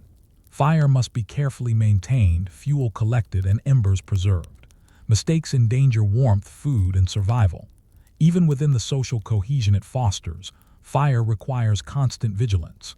Human dependence on fire embeds skill, cooperation, and foresight into the very structure of family and group life. It is both a tool and a test, shaping behavior, responsibility, and social norms. As the night deepens, questions arise. How will fire influence the development of larger communities? How will it affect family roles, social hierarchies, and cultural traditions over generations? The hearth's light illuminates survival today, but its influence stretches far into the human story, shaping the social foundations of generations yet to come. Sitting beside the flickering flames, you sense that fire is more than survival, it is the heart of early human society. Warmth, light, and shared labor create bonds, structure roles, and guide learning. Each ember is a lesson, each spark a connection, and each night around the hearth reinforces the social fabric of humanity. Fire is not just a tool, it is the first architect of human community. As humans grow more dependent on fire, it becomes central to the organization of family and group life. The hearth is no longer simply a source of warmth or food, it is the core around which social order revolves. You notice how each member of the group interacts with the fire differently. Elders tend the embers, adults gather fuel and prepare meals, and children learn the rhythms of its care. Survival depends on this cooperation, and fire enforces it. Fuel collection and fire maintenance are structured tasks. Groups develop routines. Some members are responsible for gathering wood at dawn, others for tending embers throughout the day, and yet others for preparing the hearth each night. These routines are not arbitrary, they are learned behaviors, passed down through observation and instruction. Each ember is a shared responsibility, linking survival to social cohesion, accountability, and trust. The hearth also functions as a communication hub. Around the flames, knowledge about hunting patterns, food sources, and seasonal changes is exchanged. Stories, myths, and strategies circulate, providing both entertainment and practical instruction. Firelight enables nuanced gestures, facial expressions, and demonstrations, allowing learning to occur in a highly interactive environment. The act of gathering around the fire reinforces social bonds, while also transmitting essential survival knowledge across generations. Family roles crystallize around the hearth. Adults and elders take leadership positions, guiding work and decision-making. Children observe, imitate, and gradually assume responsibilities appropriate to their age and skill level. This division of labor is flexible but structured. It allows the group to function efficiently while teaching essential skills. You realize that fire does more than sustain life. It organizes activity, clarifies roles, and creates a system of mutual dependence that ensures group survival. Fire also mediates social conflict. Scarce resources, disagreements about hunting, or competition for leadership can be addressed around the hearth. The need to maintain warmth, embers, and food fosters negotiation and collaboration. Respect for skill, especially fire tending and tool making, becomes a key determinant of social standing. Those who master fire gain influence, shaping group decisions and maintaining harmony through their expertise. Cognitive development is intimately linked to fire management. Extended evening hours allow experimentation with food, tools, and shelter. Patterns in animal behavior, seasonal cycles, and plant availability are observed and discussed. Firelight provides the time and space for reflection, teaching, and symbolic thought. Rituals, gestures, and storytelling are facilitated by the flames, embedding fire deeply into both social practice and cognition. It becomes a medium through which abstract reasoning and culture emerge. Hunting strategies also rely on coordinated use of fire. Smoke can drive prey toward traps, embers provide light for nocturnal observation, and stone tools sharpened by heat improve efficiency. Fire is a force multiplier. It enhances physical capability, extends time, and enables strategic planning. Survival becomes increasingly proactive, organized, and socially coordinated. Even mundane survival tasks are socialized around the hearth. Food preservation, shelter maintenance, and tool repair become communal activities. Each ember becomes a focus for teaching, collaboration, and memory formation. Fire creates a shared workspace that simultaneously supports survival, learning, and social cohesion, a microcosm of early human society. Yet the flame remains fragile. Embers can die, fuel can run short, and mistakes threaten safety and warmth. Constant attention is required, embedding vigilance, skill, and foresight into every individual. Fire teaches responsibility. Each person's actions have immediate consequences for the survival of the group. The lessons learned at the hearth shape not only daily routines but social norms, cooperation, and leadership structures. As the night wears on, questions emerge. How will fire influence the development of larger communities, permanent dwellings, and complex social hierarchies. How will knowledge of hearth management, tool use, and survival be transmitted across generations? The hearth today is a center of family life, but its influence will extend far into human culture, shaping the social structures of future communities. Sitting by the glowing embers, you feel fire's significance deepening. It is more than warmth or cooking, it is the nucleus of cooperation, the framework of family life, and the seed of social organization. Each spark preserved is a lesson in responsibility, skill, and trust. Fire is the heart around which early human society begins to organize itself. Over time, fire evolves from a tool of survival into the central organizing force of early human communities. You sit by the glowing embers at dusk, the night stretching dark and uncertain beyond the firelight. Within the circle of warmth, life is structured, purposeful, and socially cohesive. The hearth is no longer just a source of heat or light, it is the foundation of human society, shaping relationships, roles, and collective knowledge. Daily routines revolve around the fire. Fuel collection, ember maintenance, food preparation, and tool sharpening are carefully coordinated activities. Each member contributes according to skill, age, and experience. Children learn responsibility early, observing and imitating elders in the careful tending of embers. Adults coordinate labor, guide hunting and gathering, and manage resources. Elders teach, advise, and mediate disputes. Fire structures life, giving rhythm and meaning to tasks that might otherwise be repetitive or dangerous. Social hierarchies and cooperation are reinforced by the hearth. Fire tenders, skilled tool makers, and experienced hunters hold authority, guiding decisions and ensuring the survival of the group. Knowledge becomes power. Understanding how to preserve embers, select fuel, and prepare food safely commands respect and social influence. The interdependence of fire management ensures that cooperation is necessary, creating bonds of trust and accountability that extend beyond immediate survival. Cognition and culture flourish in the hearth's glow. Extended evening hours allow for reflection, experimentation, and teaching. Patterns in hunting, seasonal cycles, and resource availability are observed, discussed, and transmitted orally. Storytelling and symbolic gestures are practiced by firelight, fostering imagination, memory, and abstract thought. The hearth becomes both a practical and intellectual center, linking survival to cultural development in ways that will resonate for generations. Hunting and environmental strategies are coordinated around fire. Smoke can drive animals toward ambushes, embers provide nocturnal visibility, and heated stones aid in food processing. Fire multiplies human capability, extending both physical reach and strategic planning. Survival becomes increasingly proactive, informed by observation, planning, and cooperative effort.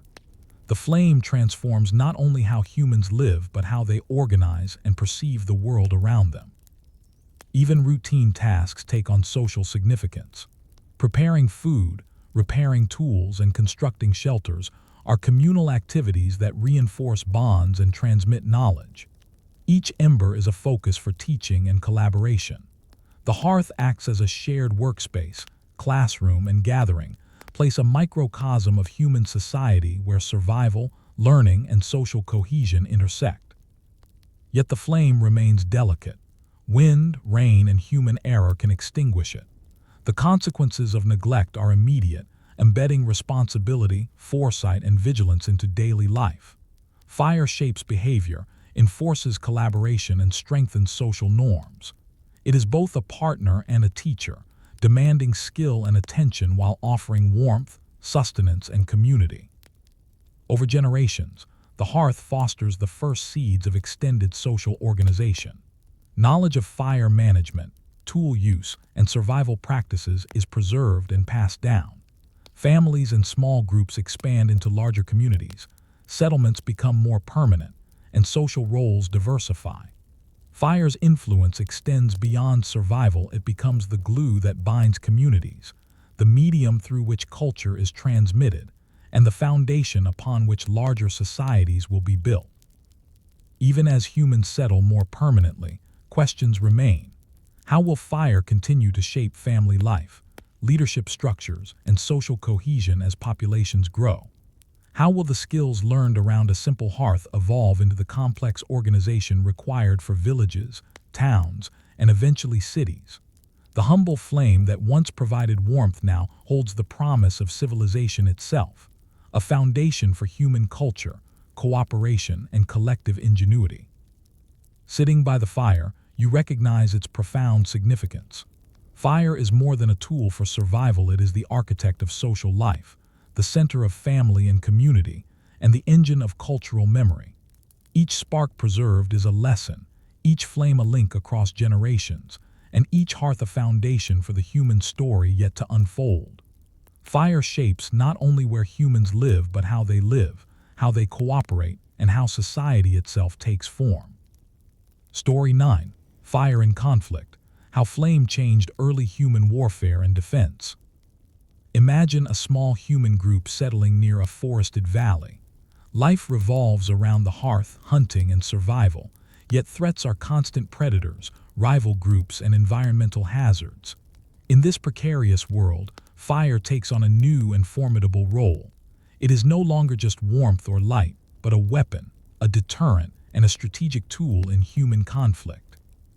You notice first how fire deters predators. Nights previously filled with fear are now manageable.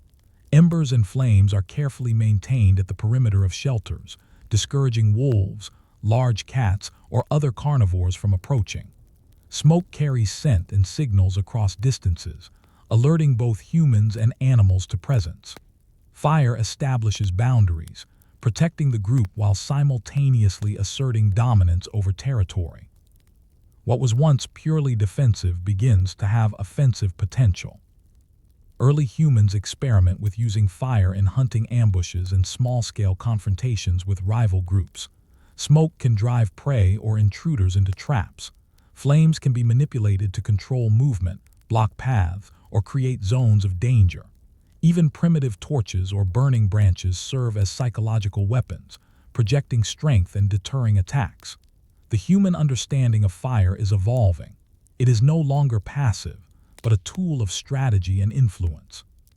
Stone tools and sharpened weapons are enhanced by fire. Wooden spears can be hardened in embers, creating more durable and lethal weapons. Heated rocks are used to burn or scar enemy shelters, to drive them from advantageous positions, or to destroy resources.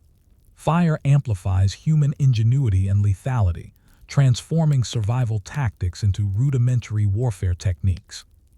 The combination of heat, light, and sharpened instruments creates a synergy previously unavailable in the natural world. Even the organization of groups reflects the power of fire. Leaders emerge based on skill with flame management in both domestic and defensive contexts. Those who can maintain embers during conflict, direct smoke strategically, and coordinate fire with hunting or combat tactics gain authority. Fire becomes central not only to survival, but to social hierarchy and the emerging structure of command. Leadership and cooperation are reinforced by the strategic use of flame. Fire also shapes the human perception of territory. Hearths, embers, and controlled burns establish boundaries, marking land as occupied or defended. Rival groups observing smoke and flame may avoid contested areas, reducing the likelihood of direct confrontation. Fire acts as both barrier and signal, an early form of deterrence, and a tool for negotiating space within complex landscapes. Survival is increasingly influenced by knowledge of fire management, coordination, and landscape manipulation. Cognitive and cultural adaptations emerge in tandem. Fire introduces concepts of timing, direction, and environmental influence. Humans learn to predict the spread of flame and smoke, anticipate reactions of animals and rivals, and coordinate multiple tasks simultaneously. Planning, abstract reasoning, and foresight are enhanced. Fire becomes a medium for strategy, shaping not only physical outcomes but thought patterns, social organization, and problem solving. Hunting strategies are intertwined with defensive techniques. Smoke drives prey, flame deters predators, and sharpened, fire-hardened tools improve efficiency. Even minor skirmishes with rival humans or animals are mediated by fire, requiring observation, timing, and coordinated action. Survival and competition become deeply linked to mastery of flame, enhancing both physical capability and social complexity. Yet fire is fragile and demands vigilance. An uncontrolled blaze can destroy resources, shelters, or entire camps. Wind, weather, and human error can transform fire from an asset to a hazard. Constant attention is required, embedding responsibility, planning, and cooperation into daily routines. Fire teaches both power and restraint. It can protect, dominate, and destroy, but it must be respected and managed carefully. Even as fire becomes a weapon and shield, questions arise. How will humans use flame in larger-scale conflicts? How will fire influence alliances, rivalries, and social organization over time? How will mastery of fire in defense and offense shape the expansion of human groups into increasingly competitive environments? The potential of fire is vast, but its application in conflict is only beginning to be explored. Sitting by the hearth, sharpened spear in hand and embers glowing, you sense the duality of fire. It protects life and asserts power, defends territory and amplifies aggression. Fire is fragile yet decisive. It transforms survival, shapes social hierarchy, and introduces the first elements of organized conflict into human life. Flame is both ally and instrument, a tool whose consequences extend far beyond warmth, feeding, or light. As your group settles into contested landscapes, fire evolves from a basic survival tool into a central element of strategy, defense, and social cohesion. Nights are no longer passive periods of vigilance. They become opportunities to manipulate the environment, deter threats, and organize resources. Fire is simultaneously a shield, a weapon, and a tool for projecting influence beyond the immediate circle of embers. Strategic use of fire requires foresight and planning. You notice that embers are preserved not only for warmth but for rapid deployment in defensive scenarios. Small controlled burns mark boundaries, signal occupation, or drive animals and potentially hostile humans away from camp. Fire is no longer reactive. It becomes a means of shaping the landscape and controlling outcomes in ways previously impossible. Every ember carried, every smoke plume observed, carries strategic significance. Hunting and defense intersect through fire. Smoke can direct prey into traps or away from vulnerable areas. Burnt brush or carefully timed fires can displace predators, giving humans control over space and movement. Heated stones enhance tools for both hunting and protection, creating versatile instruments of survival and conflict. Fire extends the tactical capabilities of humans, amplifying skill, observation, and coordination. Social organization adapts to the demands of fire-based strategy. Leadership is influenced by skill with flame management, strategic thinking, and coordination during conflict. Groups develop routines. Scouts monitor wind direction for smoke signals, fire-tenders maintain embers for rapid response, and hunters or warriors coordinate attacks with flames as tools. Cooperation is embedded into daily life.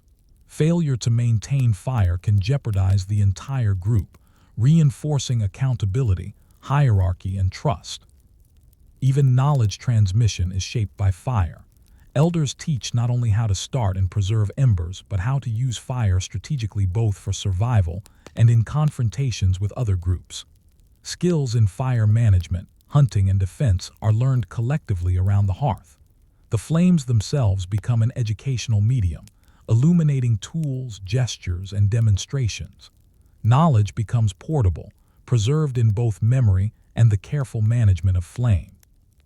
Cognitive development is accelerated by fire in conflict scenarios. Humans learn to anticipate the movement of animals and rivals, predict fire spread, and coordinate actions across space and time. Extended hours of light allow experimentation with fire, weapons, and tactics. Symbolic thinking emerges as groups assign meaning to signals, markers, and patterns created with smoke or flame. The hearth becomes a crucible for strategic reasoning as well as cultural development. Fire influences territory and group identity.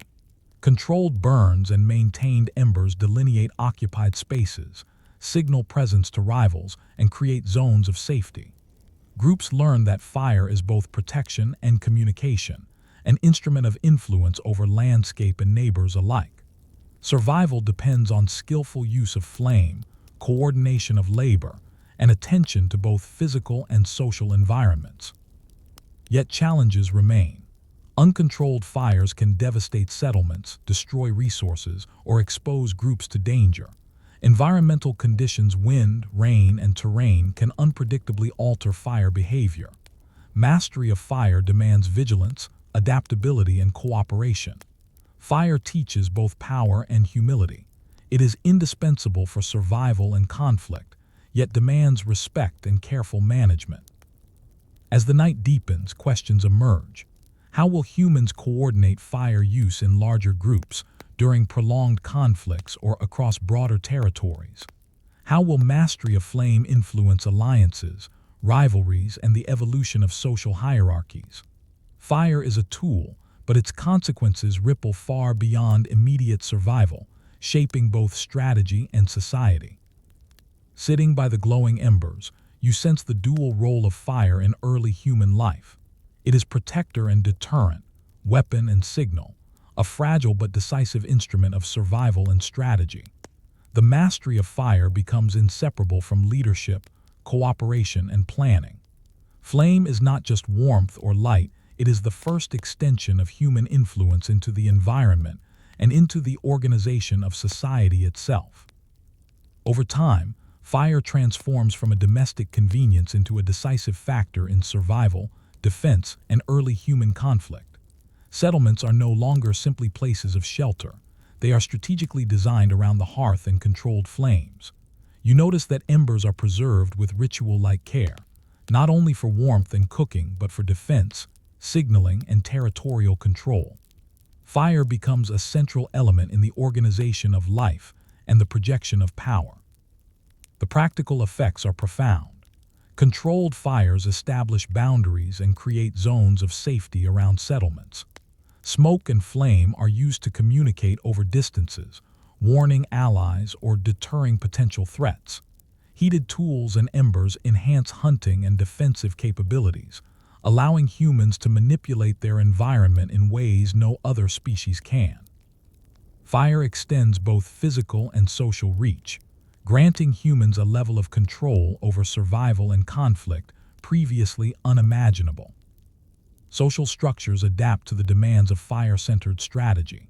Leaders emerge based on their skill with flame, their ability to coordinate tasks, and their capacity to plan for both immediate survival and potential conflict.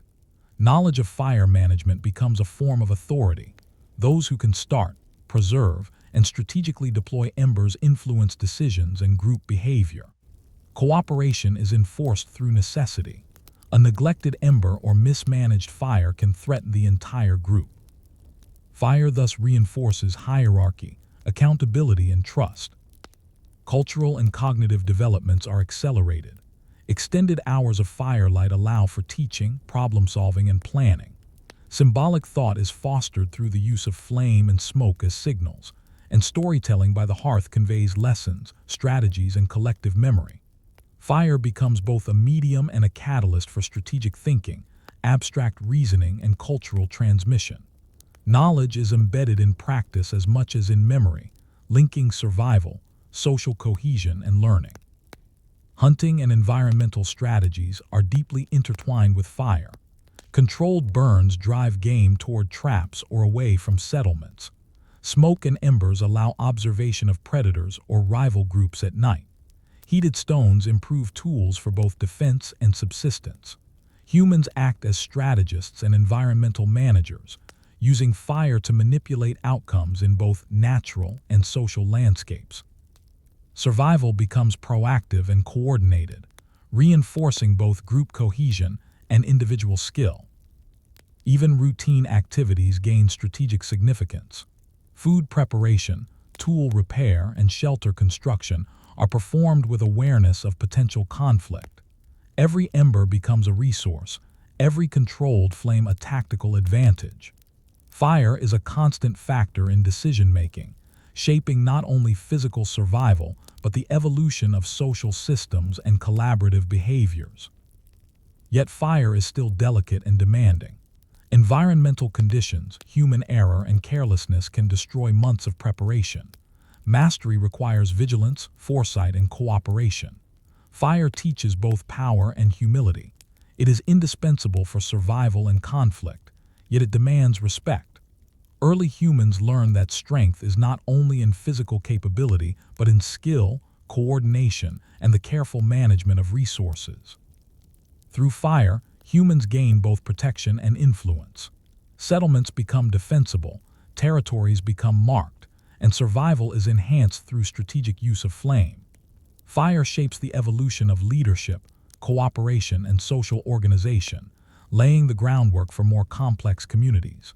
It is a bridge between survival and society, turning daily life into a structured, coordinated, and socially meaningful activity. Questions persist. How will fire influence large-scale conflicts, the development of permanent settlements, and intergroup relations over time? How will mastery of flame contribute to the rise of structured communities, fortified villages, and eventually civilizations? The answers are emerging slowly, carried in embers, strategies, and the social habits built around the hearth. Sitting beside the controlled glow of embers, you recognize fire's profound significance. It is a protector, a weapon, a signal, and a teacher. It extends human influence into the environment, structures social organization, and fosters strategic thinking.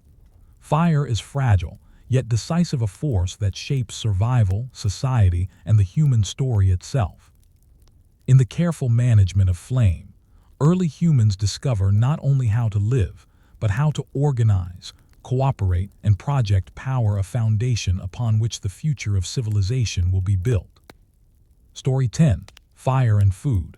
How flame revolutionized early human diets and nutrition. Imagine sitting by a newly kindled fire, the embers glowing faintly in the evening dusk. Raw roots, tubers, and freshly hunted meat are placed carefully near the heat.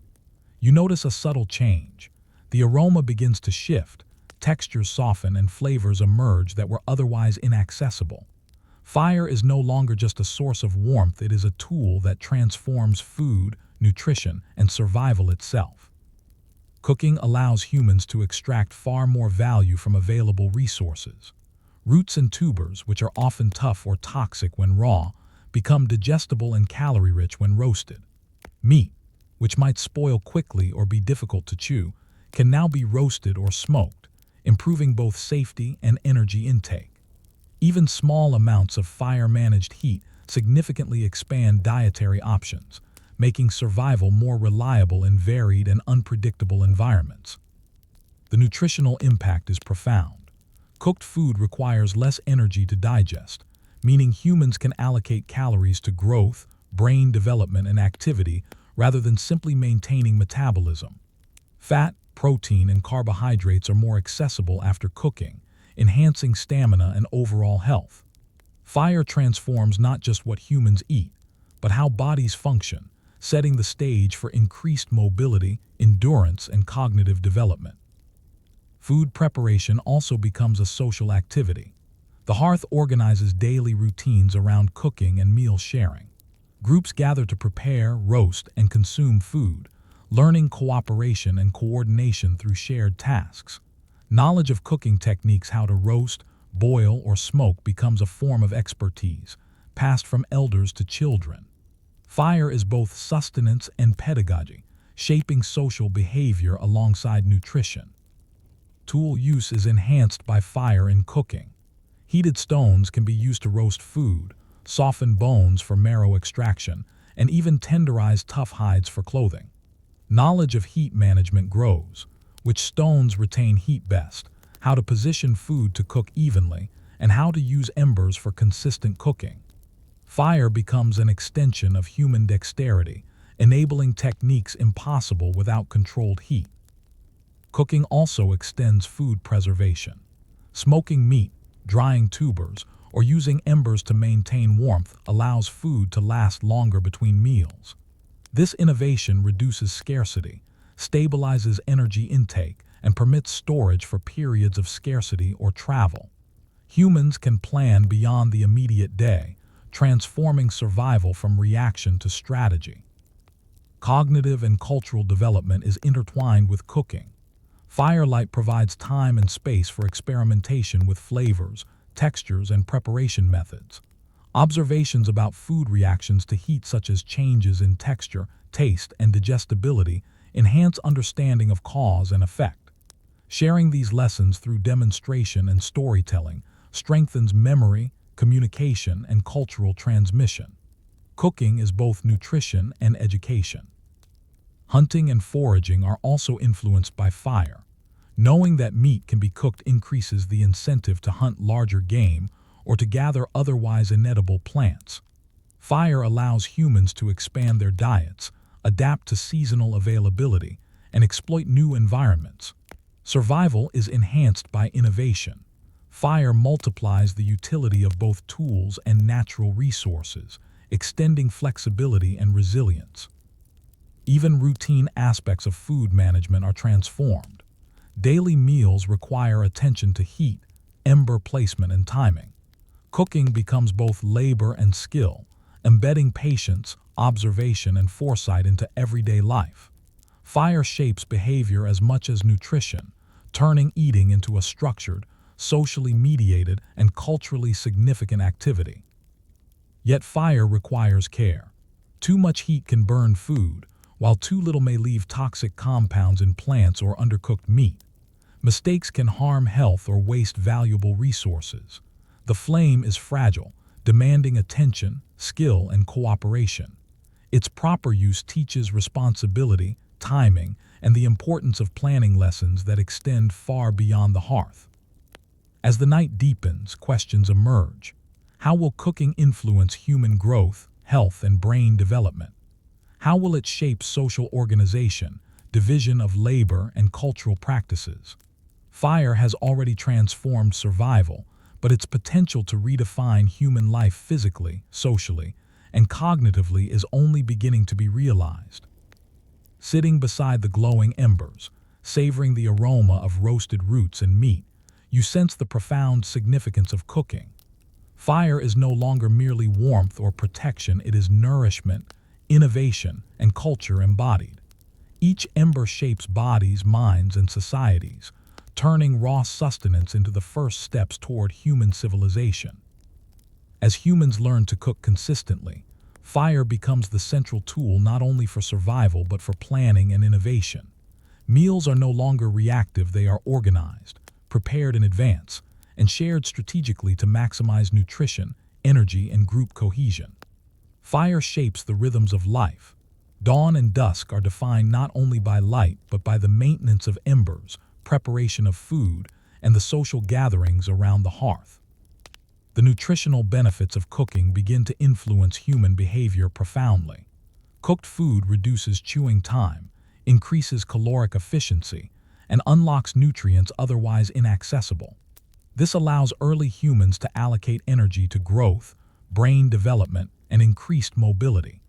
Children raised with regular access to cooked food experience better physical and cognitive development, strengthening the group's overall resilience. Fire becomes a tool for shaping not just survival, but evolution itself. Food preparation reinforces social structures. Adults and elders organize the collection of edible plants, hunting of game, and preparation of meals. Children participate, learning both practical skills and social norms. Knowledge of cooking techniques, how to roast meat without burning, which plants require heat to neutralize toxins, or how to smoke food for preservation is treated as essential survival information. Fire mediates learning, cooperation, and the transmission of expertise across generations. Fire also expands dietary options, enabling humans to exploit environments that would otherwise be marginal. In colder regions, tubers and roots become edible after roasting. In wetter climates, fish and shellfish can be cooked and preserved. Fire allows humans to experiment with previously inedible foods, adapt to seasonal variation, and build flexible subsistence strategies. Each ember preserved represents not just warmth, but opportunity and control over survival. Hunting strategies evolve alongside cooking. Fire is used to drive animals toward traps, deter predators, and prepare game for immediate consumption or storage. Heated tools allow extraction of marrow and fat, maximizing caloric intake. Humans begin to plan hunts not only for immediate survival, but for long-term provisioning. Fire turns daily sustenance into strategy, extending both temporal and spatial reach. Cooking also fosters cultural practices. Meals are central to social bonding and communication. Sharing cooked food strengthens cooperation, teaches reciprocity, and reinforces group identity. Storytelling and teaching occur by firelight, embedding practical lessons alongside cultural memory. The hearth becomes a classroom, a dining hall, and a meeting space, blending nutrition, social cohesion, and culture. Daily routines become more structured. Cooking requires attention to ember placement, heat management, and timing. Labor is organized around food preparation, with individuals taking specific roles in gathering, roasting, and preserving. This division of labor reinforces cooperation, hierarchy, and accountability, embedding social order into everyday survival. Fire transforms ordinary work into coordinated, meaningful activity.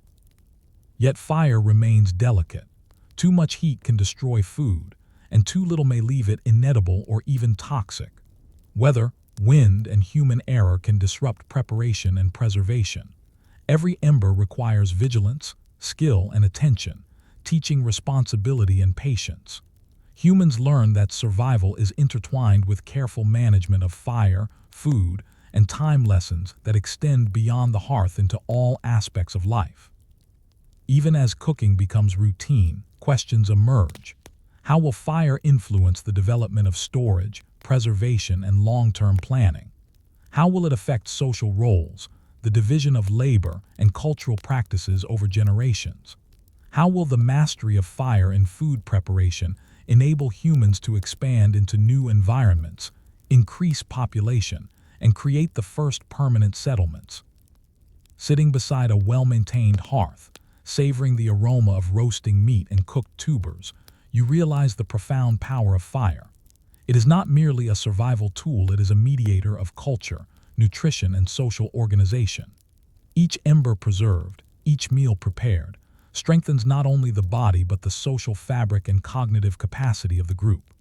Fire is the first agent of human ingenuity, shaping life, diet, and society in ways that will resonate for millennia. Over generations, fire transforms from a survival tool into the central force shaping human diet, nutrition, and social organization. Sitting by the hearth, the glow of embers illuminates more than faces, it reveals the patterns of life, cooperation, and planning that fire has enabled. Cooked food is no longer a convenience. It is the foundation of health, cognitive development, and community cohesion. The physiological impact of cooking is profound. Roasting, smoking, and heating food increases digestibility and caloric availability, allowing humans to allocate energy to growth, movement, and brain development rather than mere digestion. Nutrients locked in tubers, roots, and tough meats become accessible, increasing overall resilience.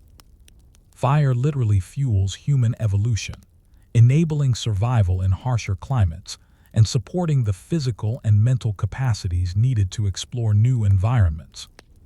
Fire also structures daily life and social roles. Adults organize hunting, gathering, and cooking. Children participate in preparation and fuel collection. Elders teach techniques, monitor safety, and transmit knowledge. Each task is linked to survival, embedding cooperation, skill, and responsibility into every day. Fire becomes a social organizer as much as a tool, shaping hierarchies, labor divisions, and shared routines that strengthen group cohesion. Food preservation techniques develop alongside fire mastery. Smoking meat, drying tubers, and maintaining warm embers extend the shelf life of food.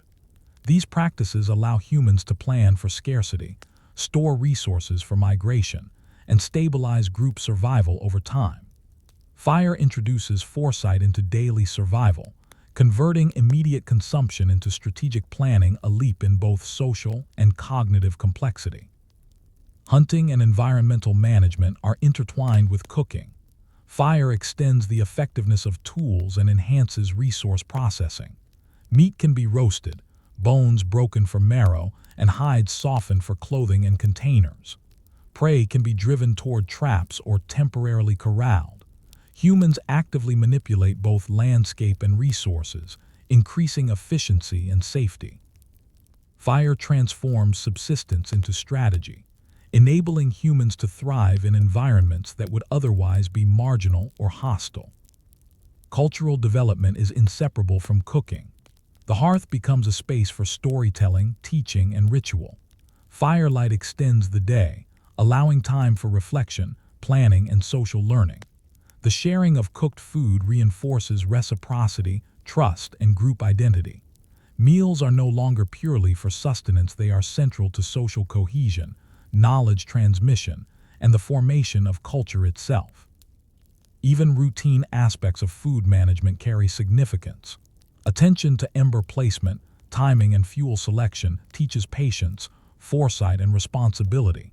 Mistakes have immediate consequences, reinforcing the importance of skill and observation.